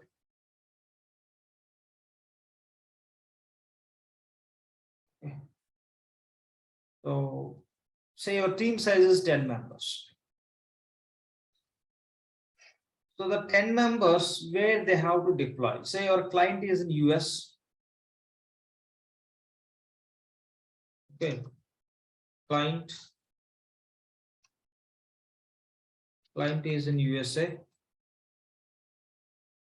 and you have your office in India. Consulting office, I'm talking about consulting. You in the sense here, consulting company. Say Wipro, let's take Wipro. Okay. So Wipro is doing the implementation for one of the company. Okay. The company name is XYZ Inc. is the company name. So they based out in USA. And they have Wipro has the office in India. Now, how many team members should work in the client location? How many team members should work from their office? Okay, that they'll decide as a project plan itself. Okay, we discussed.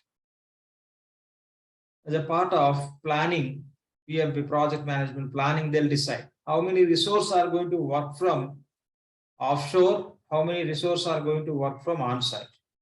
If the resource, say for example, you plan, so 6 resources should work from the client location. 6 resources. 6 resources or 6 consultants. So in the client location, in the client office, they'll allocate some area for us as a consultants. As a team, we will sit in their office location and we will work. How we will work in the client location, those points we'll discuss. And 4 members are going to work from their India office. Okay. So 4 consultants are going to work from India office. Where client is located in US. That we call as on-site. The 6 consultants are working in on-site. You can say on-site consultants. On-site consultant means directly they are in the client location. They are in the client office. And 4 consultants, 4 resources are working from India. Client is not in India. Client is in USA. The 4 resources are working from offshore, you can say. Offshore means who are working from other location other than client location. So when 4 resources are working from India, from their office, that office you may call as ODC. Offshore Development Center also you can call. Okay, offshore you can call, or else simply you can talk to the client. Okay, 6 resources will be working in the on-site in your location. The rest of 4 resources, 4 consultants will work from our offshore development center. Maybe development center may not be just general term we use as offshore development center. Okay, or from offshore or from our office location. Okay, ODC means offshore development center. So actual implementation takes place in the client location, and to support, there will be people will be working from offshore also, so which is not client location. We will discuss what can be done by on-site consultant, what can be done by offshore consultants. We will discuss. Take another example. If it is not a different countries, so you are doing the implementation for one of the clients. Client is in India. Client is in India. Client location is Hyderabad. Sorry, Delhi. Client location is Delhi. You have office in India only. You have office in Hyderabad. So team size is 10 members. Maybe you may send 7 members to client location. 3 members may work from your office. Your office in Hyderabad. So in this scenario also country same, but still the people who are working in the client location we call as on-site consultants, or you can call as on-site team. On-site team size is 7, offshore team size is 3. Okay, on-site consultants, offshore consultants, on-site team, offshore team. Right? And billing also would be different. We are taking example as Wipro. Okay, say when Wipro win the contract, win the project, so within the contract they can have the contract based on the per hour billing, the billing. So they may say, okay, we will have 10 resource to implement. The duration would be 6 months. In 6 months, our 10 resource will complete your implementation project. For each resource per hour, we charge $100 or $200 or $500 also. This is how you see the real rates when we talk about the consulting company rates to clients. Okay, 200, 300, 400, 500 also. Sometimes you come across, say for example, Wipro, okay, Wipro given the rate, 10 resources are going to work for the XYZ INC implementation project in the bidding process. Okay, in the proposal, they may give, Wipro may says, we charge for one resource per hour $300. If Wipro says 300, so TCS may says, for example, we charge per hour $250. Genpact may says we charge per hour $200. And Infosys may says we charge $400. And again, Oracle may come into picture, Oracle Consulting Division may come into picture, they may says we charge 500. You may see the XYZ INC company may show interest to proceed with Oracle only. Because that is a product-based company, that is a brand. They think, okay, Oracle itself is coming to us to do the implementation. That's how they may award that project to Oracle only. We cannot say how the calculation is going to work. And again, they will look at XYZ INC company, see the references which are provided by these companies. They says already we implemented for so-and-so clients, so-and-so companies. You can talk to them and you can ask them how we could help them, how successful implementation we did. So there are many things which will come into the picture when these consulting companies are going to win the project from any client. Okay.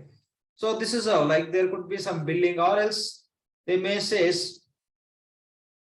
so we complete this entire implementation for so-and-so application and we charge these many millions of dollars, okay, or billions of dollars. It totally depends on the size and countries, etc. It may be the project may be based on total contract value, or else it may be monthly billing, or it could be hourly billing also. So this and all will be part of the contract. Before that, the proposal also. Okay, the consulting companies will send proposal to this client and they'll sit and discuss, they'll finalize. Accordingly, it happens. Say for example, your client is XYZ company, as Wipro, you are doing the implementation. So you spoke to your client, 10 resource will be working for your implementation project. And you can say for functional resource, this is the per hour billing. For technical resource, this is the billing rate. For project manager, this is a billing rate. You may have a different billing rates, or else for all the resource, for based on head count, you may have a billing. Okay, you may have a billing based on the head count. So you spoke to your client, 10, we are going to allocate 10 team members. Okay, this is how the ratings are going to be. Each resource per hour or per day or per month, this much we are charging. That you will say, now the 10 resource will be working. For generally, for on-site consultant, billing rate would be different from offshore consultants. Okay, so on-site consultants, definitely they'll be charging more. You take this scenario as the best scenario.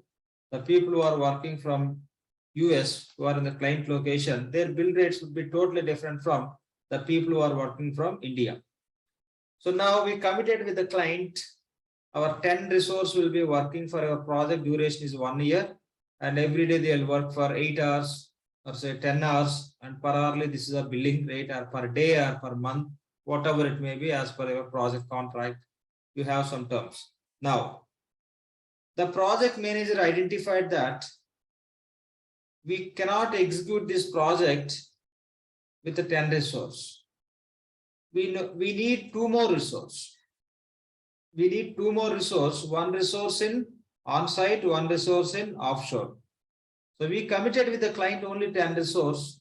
You please pay for 10 resource, these are the buildings and all, but 2 more resource we need, 1 resource in on-site, another resource in offshore. So we never had a discussion with the client. We are going to execute this project with the 12 resource. Now here what we do is we deploy 2 more resource as a part of project team. Now team size will become 12 and client will be paying for only 10 resource. Remaining 2 resource are non-billable resource we call. The 10 resource we call as billable resource. The 2 resource we call as non-billable resource. Okay, non-billable resource. Why we deployed those 2 additional resources in the project? There is some burden in the project. There is some work. Okay, that is the reason we deployed. Anytime you can deploy, anytime you remove those resources from the project. Billable resources are always safe. They will be in the project because client is paying for them. The non-billable resource whom we add in the project, they may continue if the project demands because of workload in the project, or else when there is some huge some workload, you may add those projects. They may work for 1 month or 2 months. Again, you can remove. You may move those resources into some another project where they can work as a billable resource. So that is the meaning of billable resource and non-billable resource and on-site consultants and offshore consultants. Any questions here, please? Any questions here, please?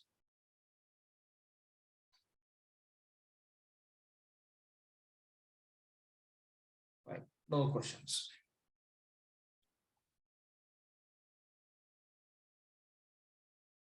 So we discussed about implementation team and team size, what is on-site and offshore teams or consultants.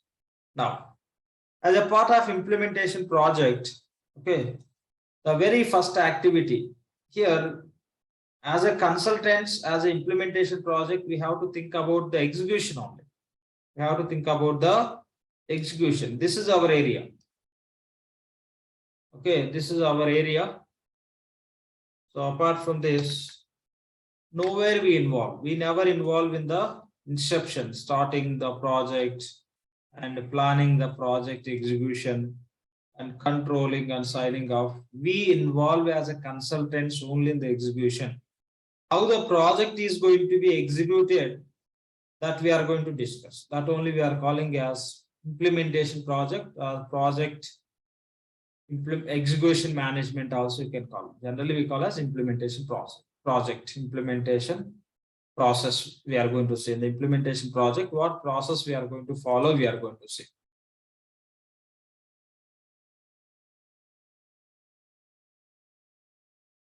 So in every implementation as a consultant, okay, once team is formed by the planning, okay, in the planning phase, so as a consultant, we involve in the project. The first activity would be kickoff meeting.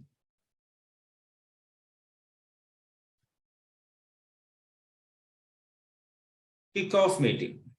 Kickoff meeting is nothing but startup meeting. The project startup will start with the project activities as a team. Once team is formed, there will be kickoff meeting. What happens in kickoff meeting and where it happens? Ideally, the kickoff meetings happens in the on-site only, the client location only. Kickoff meetings takes place. So in the kickoff meeting, we all the consultants and from the client side, there will be separate team. Okay, when you talk about kickoff meeting, or else when you talk about project execution. Okay, so here the 2 teams will meet. Which 2 teams? 2 teams. Implementation team. Okay, here implementation team as per our example, Wipro team. From Wipro. And client team.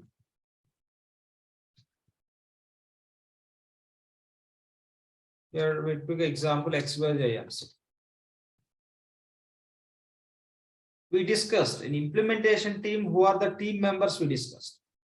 nothing but consultants. Okay, consultants. Okay, consultants. What about client team? Who will be part of the client team? When you talk about client team,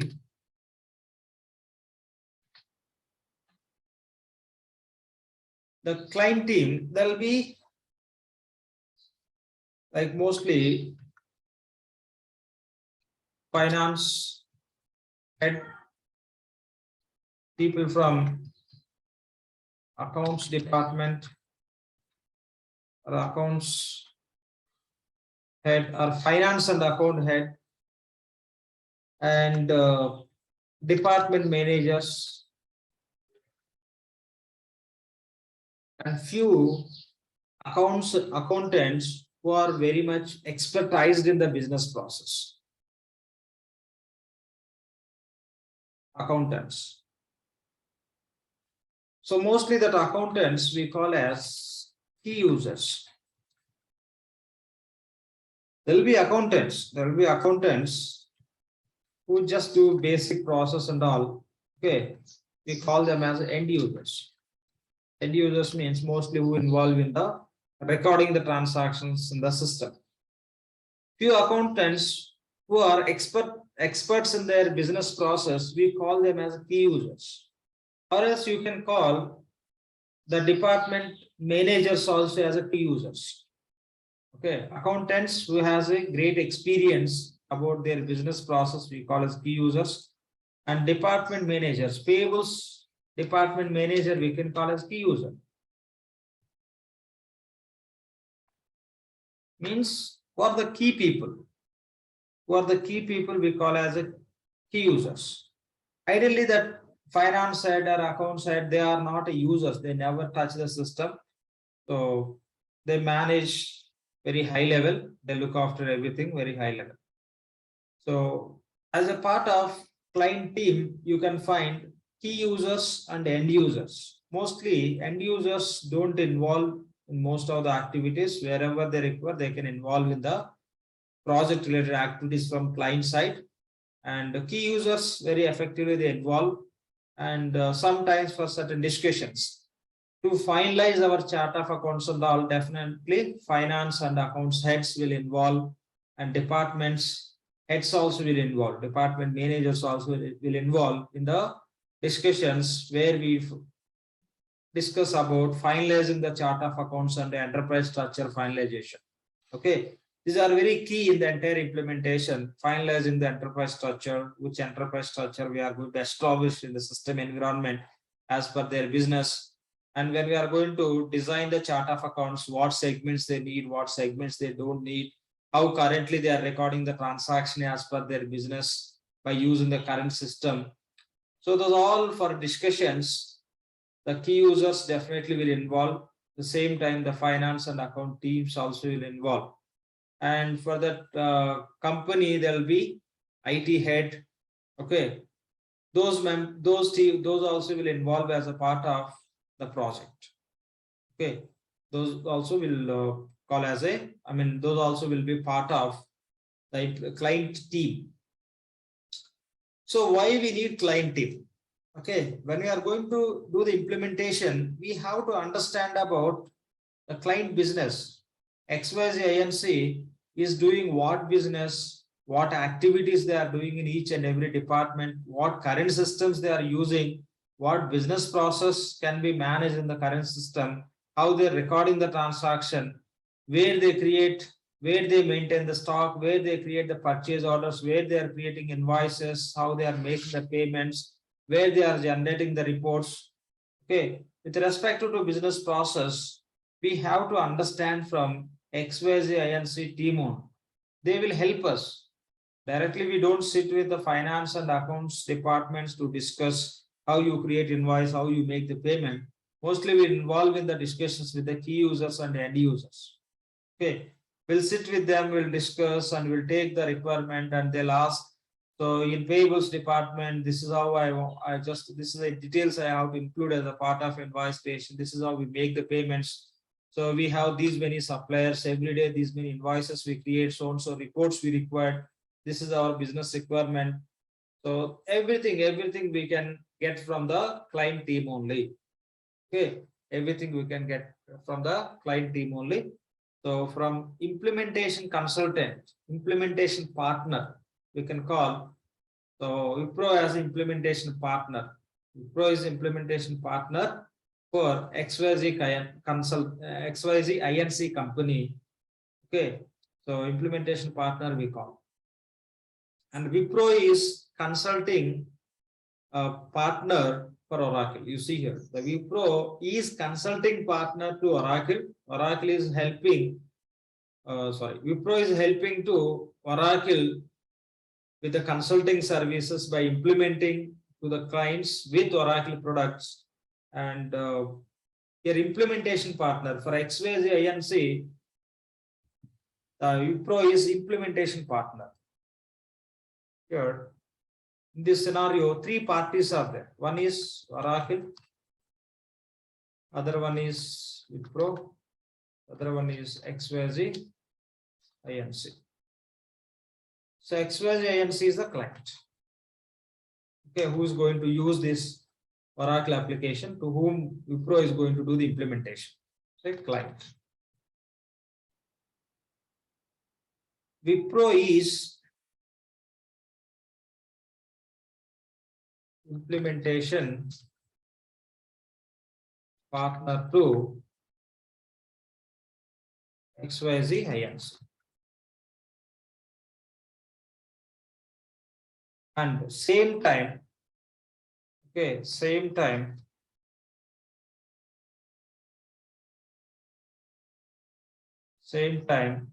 Wipro is consulting partner to Oracle.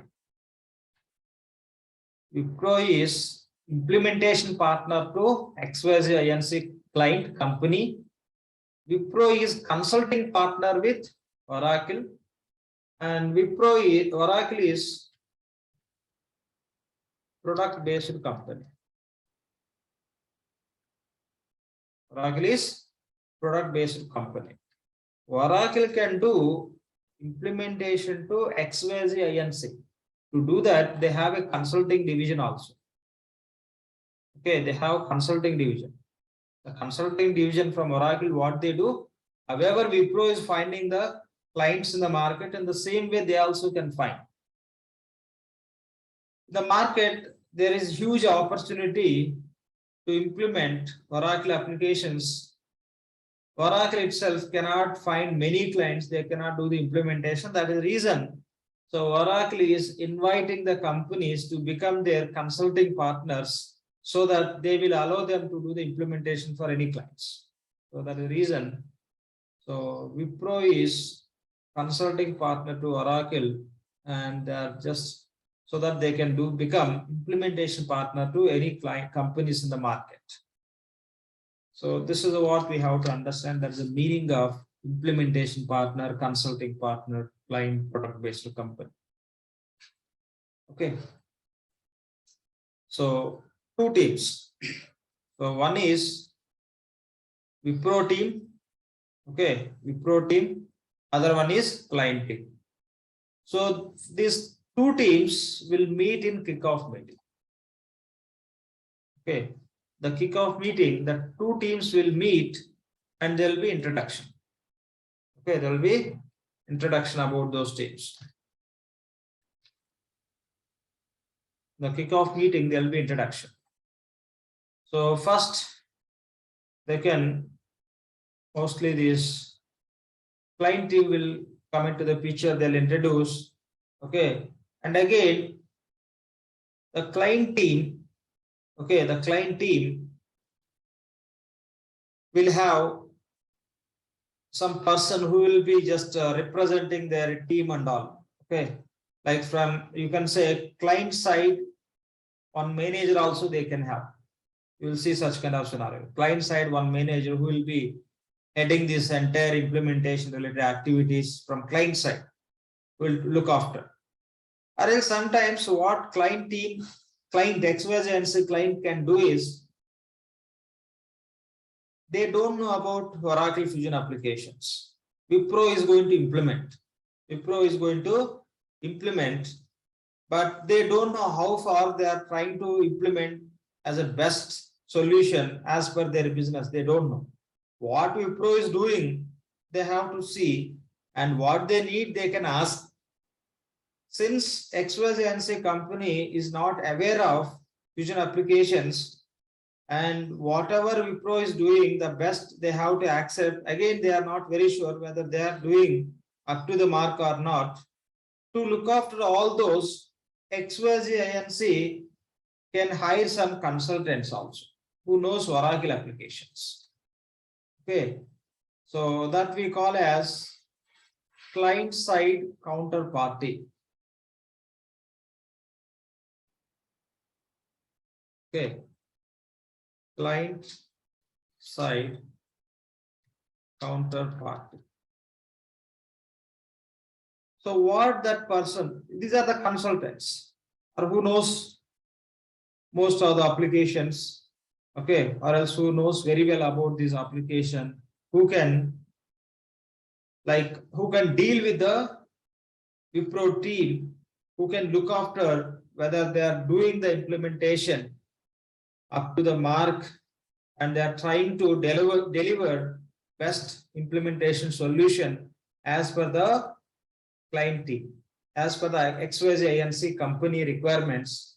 Because XYZ company, they know how to do their business, but they don't know about fusion applications. That is the reason sometimes the XYZ they'll form the team who are experts in Oracle fusion applications, but implementation will be done by the Wipro team. The validations are done by their team. So I'm not talking about this team. This team is just a team who will help to the Wipro team to provide their business related information, how they are doing, how they want. When this team is interacting with this team will sit with these two teams, then they'll listen. Okay, what these guys are asking, XYZ guys are asking, what Wipro team is doing. So what these are asking, how it is possible, how it is not possible, what Wipro team is telling, they will tune it. They'll be like counterparties. So when the XYZ team is saying something, this is what we need. If Wipro team is saying, for finance, say they're asking so much requirement, Wipro team says, hey, no, this is not possible. Then the counterparties from XYZ, they says, how come? So we have so and so feature, why can't implement that? Or else, yes, that is not possible, even we know that. So you can use this second option, third option, some workaround, some customization. This is how, please provide solution to our XYZ.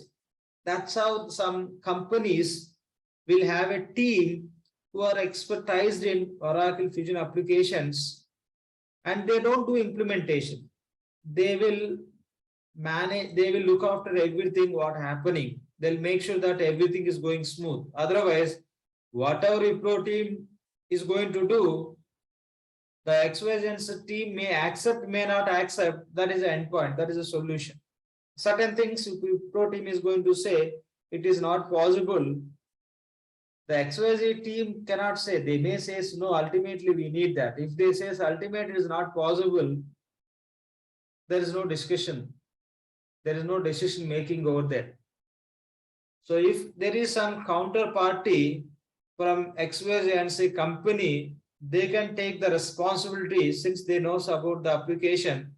They can talk to the Wipro team because they knows the language of Oracle fusion applications. They know the product. Why can't you use this functionality? Why can't you use this feature? Why can't you just do in this way? Why you are suggesting solution which is a very worst, which is very bad? Do you have experience? Are you working as a finance consultant? Are you working as a SIM consultant? It seems to you don't have experience. You are not doing properly. That's how there will be counter from XYZ. This happens in very less projects. If client is wise enough, good enough, they can deploy a team who can watch the entire implementation the entire discussions which are happening between Wipro team and XYZ agency teams. Otherwise, simply there will be team from XYZ agency and team from Wipro team. They will discuss, they'll do something good or bad. So this is another point which we come across on the implementations, what we have to understand. Okay, fine. Sometimes what these XYZ agency companies will do is, okay, XYZ agency companies will do is, so they'll give the contract to finance to one company. Okay, XYZ company can give finance implementation to one company, SCM implementation to another company, HCM implementation to another different company also. Generally, it happens if client is very big client. Okay, or else sometimes this XYZ agency company can make different company as their implementation partners. For India, one company, one consulting company. For US, another consulting company. For a different country, different consulting company. Or else sometimes what this consulting companies, this client can do is, this says, okay, this says, so as a Wipro, you please implement, okay, as a Wipro, you implement finance and SCM, and will take support for HCM and PPM from other company. Okay, this is how you will see the scenarios. Say for example, Wipro team is 10 members. Say they are working 10 members. From Wipro, for XYZ company, 10 members are going to work. And 2 members may add into this project, but not from Wipro. Maybe by some other company. Or else sometimes this XYZ agency company itself can recruit resource to work for HCM and PPM. Maybe from other consulting company or else directly from outsourcing company. Or else say for example, so 10 team members are working in this project and total team size what they need is 15 members. The team size as per project plan 15 members team is required. That's what say Wipro is decided. But XYZ agency spoke to Wipro team, okay, Wipro consulting company, consulting partner saying that, so you can deploy 10 resource, the rest of the resource we take from other company. Okay, other company, so that company may be, for example, TCS. The 5 resource will come from TCS. Okay, the 5 resource may come from TCS. That means TCS is, the project is given to Wipro. Project is not given to TCS, project is given to Wipro. Wipro is doing, but they are taking few resources from TCS. Now you can say TCS is outsourcing the resource to this XYZ agency. The project is not owned by TCS. Project is owned by Wipro, but few resources they are providing. Or else, if not TCS, some X company.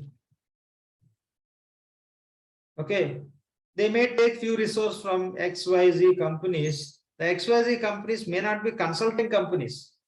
Their job is they'll provide the resource. If some company is looking for Oracle Fusion financial consultants, they'll recruit and they'll send to the project location or somewhere else from where they can work. So those companies we call as outsourcing companies. They are not doing the project, but they'll send the resource home. Okay, and sometimes the Wipro also can take the resource from this X company. Say Wipro need 10 resource, but they don't have a consultants in their company. Okay, they need consultants immediately. To conducting interviews, picking the consultants, it may take time. When consultants are joining, they ask for joining time as a notice period as 1 month, 2 months, 3 months. It is a time-taking process. That is the reason to get the resource quickly into their implementation team, they can contact other companies. Okay, we are doing implementation for XYZ company, and we need 10 resource. We have 5 resource. We are looking for 5 resource. The 5 resource we require finance as a 2, SEM as a 3, or 2, 1, something else. That's how they'll talk to some other companies, and they can take the resource from other companies, but Wipro will represent the 10 resource are their resource only to XYZ. They says, yes, we are 10 members. Reality 5 from Wipro, 5 from other company. Okay, Wipro will pay to those 5 members to the consulting company. Wipro will pay to X company will pay to the resource whom they deployed in the Wipro office for the XYZ implementation. Okay, so that's how some companies can outsource the resource to another consulting companies, or else directly they'll outsource resource to consultants to client itself. Okay, client itself. Sometimes what clients can do is, say for example, here, so XYZ INC is doing their business, they are using some applications, so everything is going cool. In between, Wipro came and they touched, saying that why can't you use Oracle Fusion application? This is a very wonderful applications, this and that. This is a benefit you can get. Now, in your what are the applications you are using in your company? In that 100 members are working to enter the data to generate the reports. If you go with the Fusion applications, only 50 members are enough. 50 resource cost you can reduce, you can save that money, and you are using huge infrastructure, big servers and all. If you go with the cloud, you don't need single system, single server. Servers are managed by Oracle. They'll ask how much you are paying for so-and-so softwares which you are using. They say this much, that much. And this Wipro team says, if you are going to use Oracle Fusion applications, you have to pay only 25% what we are paying now for some different applications. This is how they will educate XYZ company, and TCS will go and they'll just explain everything in their own style. Ultimate message to XYZ, you will get benefit, you will get benefit. This is how, that is how. And business process also will become smooth, and this is how reporting capabilities, product capabilities, etc. Wipro will go, TCS will go, Genpact will go, Oracle will go, and everybody will talk. They'll get educated. They'll gain rich knowledge. Some wise companies, what they'll do is, why to pay too much to Wipro, TCS, Genpact, Oracle? Whatever they are telling, they'll get 10 resource, and 10 resource will help us to implement. Why can't we form the team? That's how the XYZ INC also, they can plan to form the team who can do the Fusion implementation. That we call as the internal IT team, you can call. Okay, they can build the team who can do the implementation for them. Instead of taking the support from Wipro or TCS from other consulting companies, they can form the team. Wipro is saying 10 resource, who are resource. In the proposal, clearly they'll mention 1 for finance, 1 for SCM, 1 for SCM. Oracle Fusion Financial Consultant will work for you to do the implementation. By understanding all these, the XYZ company also can make their mind, why can't we get our own team? Okay. So if they have their own team, they can save a lot of money what they are going to invest for implementation. So if they pay to Oracle, say for example, if they are going to pay some amount to Oracle, if they go with their own implementation team, maybe with a 30–40% of amount only they can do the implementation if they have their own team. That we call as ideally internal IT team. Okay, internal IT team for implementation I'm talking about. Okay, so that's how, these are the points we have to understand. Okay, so if client is going to have internal IT team, they don't need support from consulting companies. Okay, the client can have internal IT team. Some companies, what they'll do is, say they will think, so you are charging too much for finance and SCM consultants. What we will do is, we get finance and consulting, finance and SCM consultants, rest of consultants you provide. Wipro will provide rest of consultant, finance consultants will be arranged by XYZ client only. How they arrange? They may recruit into their payrolls, they may take as XYZ company employees, or else they may take those resources from other consulting companies. Say, for example, Wipro is charging more for finance and SCM consultants. The XYZ company may talk to TCS, you provide finance and the SCM consultant because you are charging less. Rest of consultants we take from Wipro. That is one option. Other option, they may recruit the people. They may recruit finance and SCM consultants, or else they can take the resource from other outsourcing company. But still, here you can see the scenario. The XYZ team can have their internal IT team.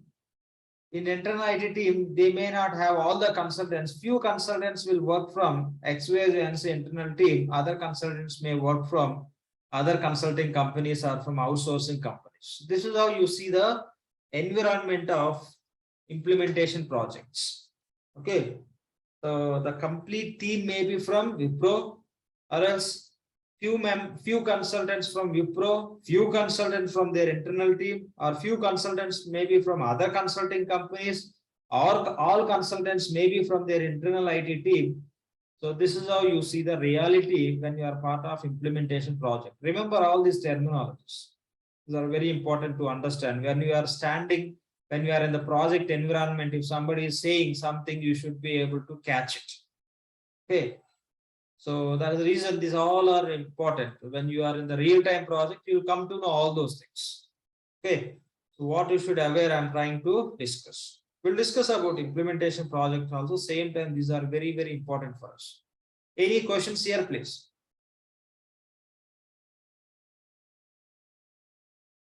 Any questions here? There is a lot of information which we have to understand when you talk about real time and the documentation, etc. Okay, we need good amount of time to discuss all those things. No issues. We'll spend enough time and we'll discuss. Any questions here, please? We can wind up for today. We'll connect tomorrow also same time. Okay. So I'll take you through everything. I'll take you through everything, complete implementation process. We'll discuss about different implementation methodologies. I'll show you how to prepare the documents. I'll show you the real implementation, few documents for our reference purpose, how we prepared for certain implementations. So we'll discuss many things. Any questions? And again, we'll talk about interview preparation, and I'll take you through the interview questions, and I'll walk through some mock interviews. You get if you attend interviews in any company, how they conduct the interview, what sort of questions they ask, how you should answer, how you should not answer. So frankly speaking, I'll just guide you how to manipulate the interviewer, how you can deviate them, what are the tips, techniques you can follow. I'll share everything. I'll share everything, how you can drive the interview process. Yes, they'll try to drive it, but even you can deviate it. Everything we'll discuss. These skills are very, very important. The first skill is product knowledge. We discussed and we have seen in the system what level of knowledge we require. Okay, how much you are learning from so and so course, that's very important. What we learned, that is good enough. Okay, so if you learn 50% by keeping the title as Oracle Fusion Cloud Financials, even if you know about real time, you cannot get the job. The product knowledge, what you gain, that should be good enough. Good coverage. In our classes, max I covered what is available, what you should understand to get the job and to survive. So that is good enough, good content for us. Now the rest of part is knowing real time, how that different type of projects can be executed, the terminologies, this and that. After that, you should know about documentation part. Once you are comfortable with all these, how to play the game. You're playing the game is nothing but cracking the interview. Okay. So there we have to discuss many points. You have to understand many points. It is not like just doing course, knowing real time and speaking in interview doesn't work. There are many points which you have to understand. If you go with all those points, which are very much optimized, so easily you can crack them.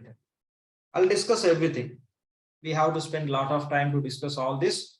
we'll spend enough time and we'll discuss.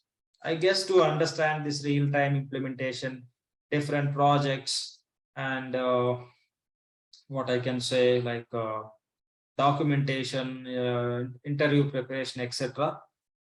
We may need maybe, I can guess, we'll see that instead of talking about that number of hours, we'll go through. Okay. So any questions, please? If no questions, we can wind up for today. We'll connect in the tomorrow session, same time. Any questions, please? I don't see any questions. See you tomorrow. Thank you all.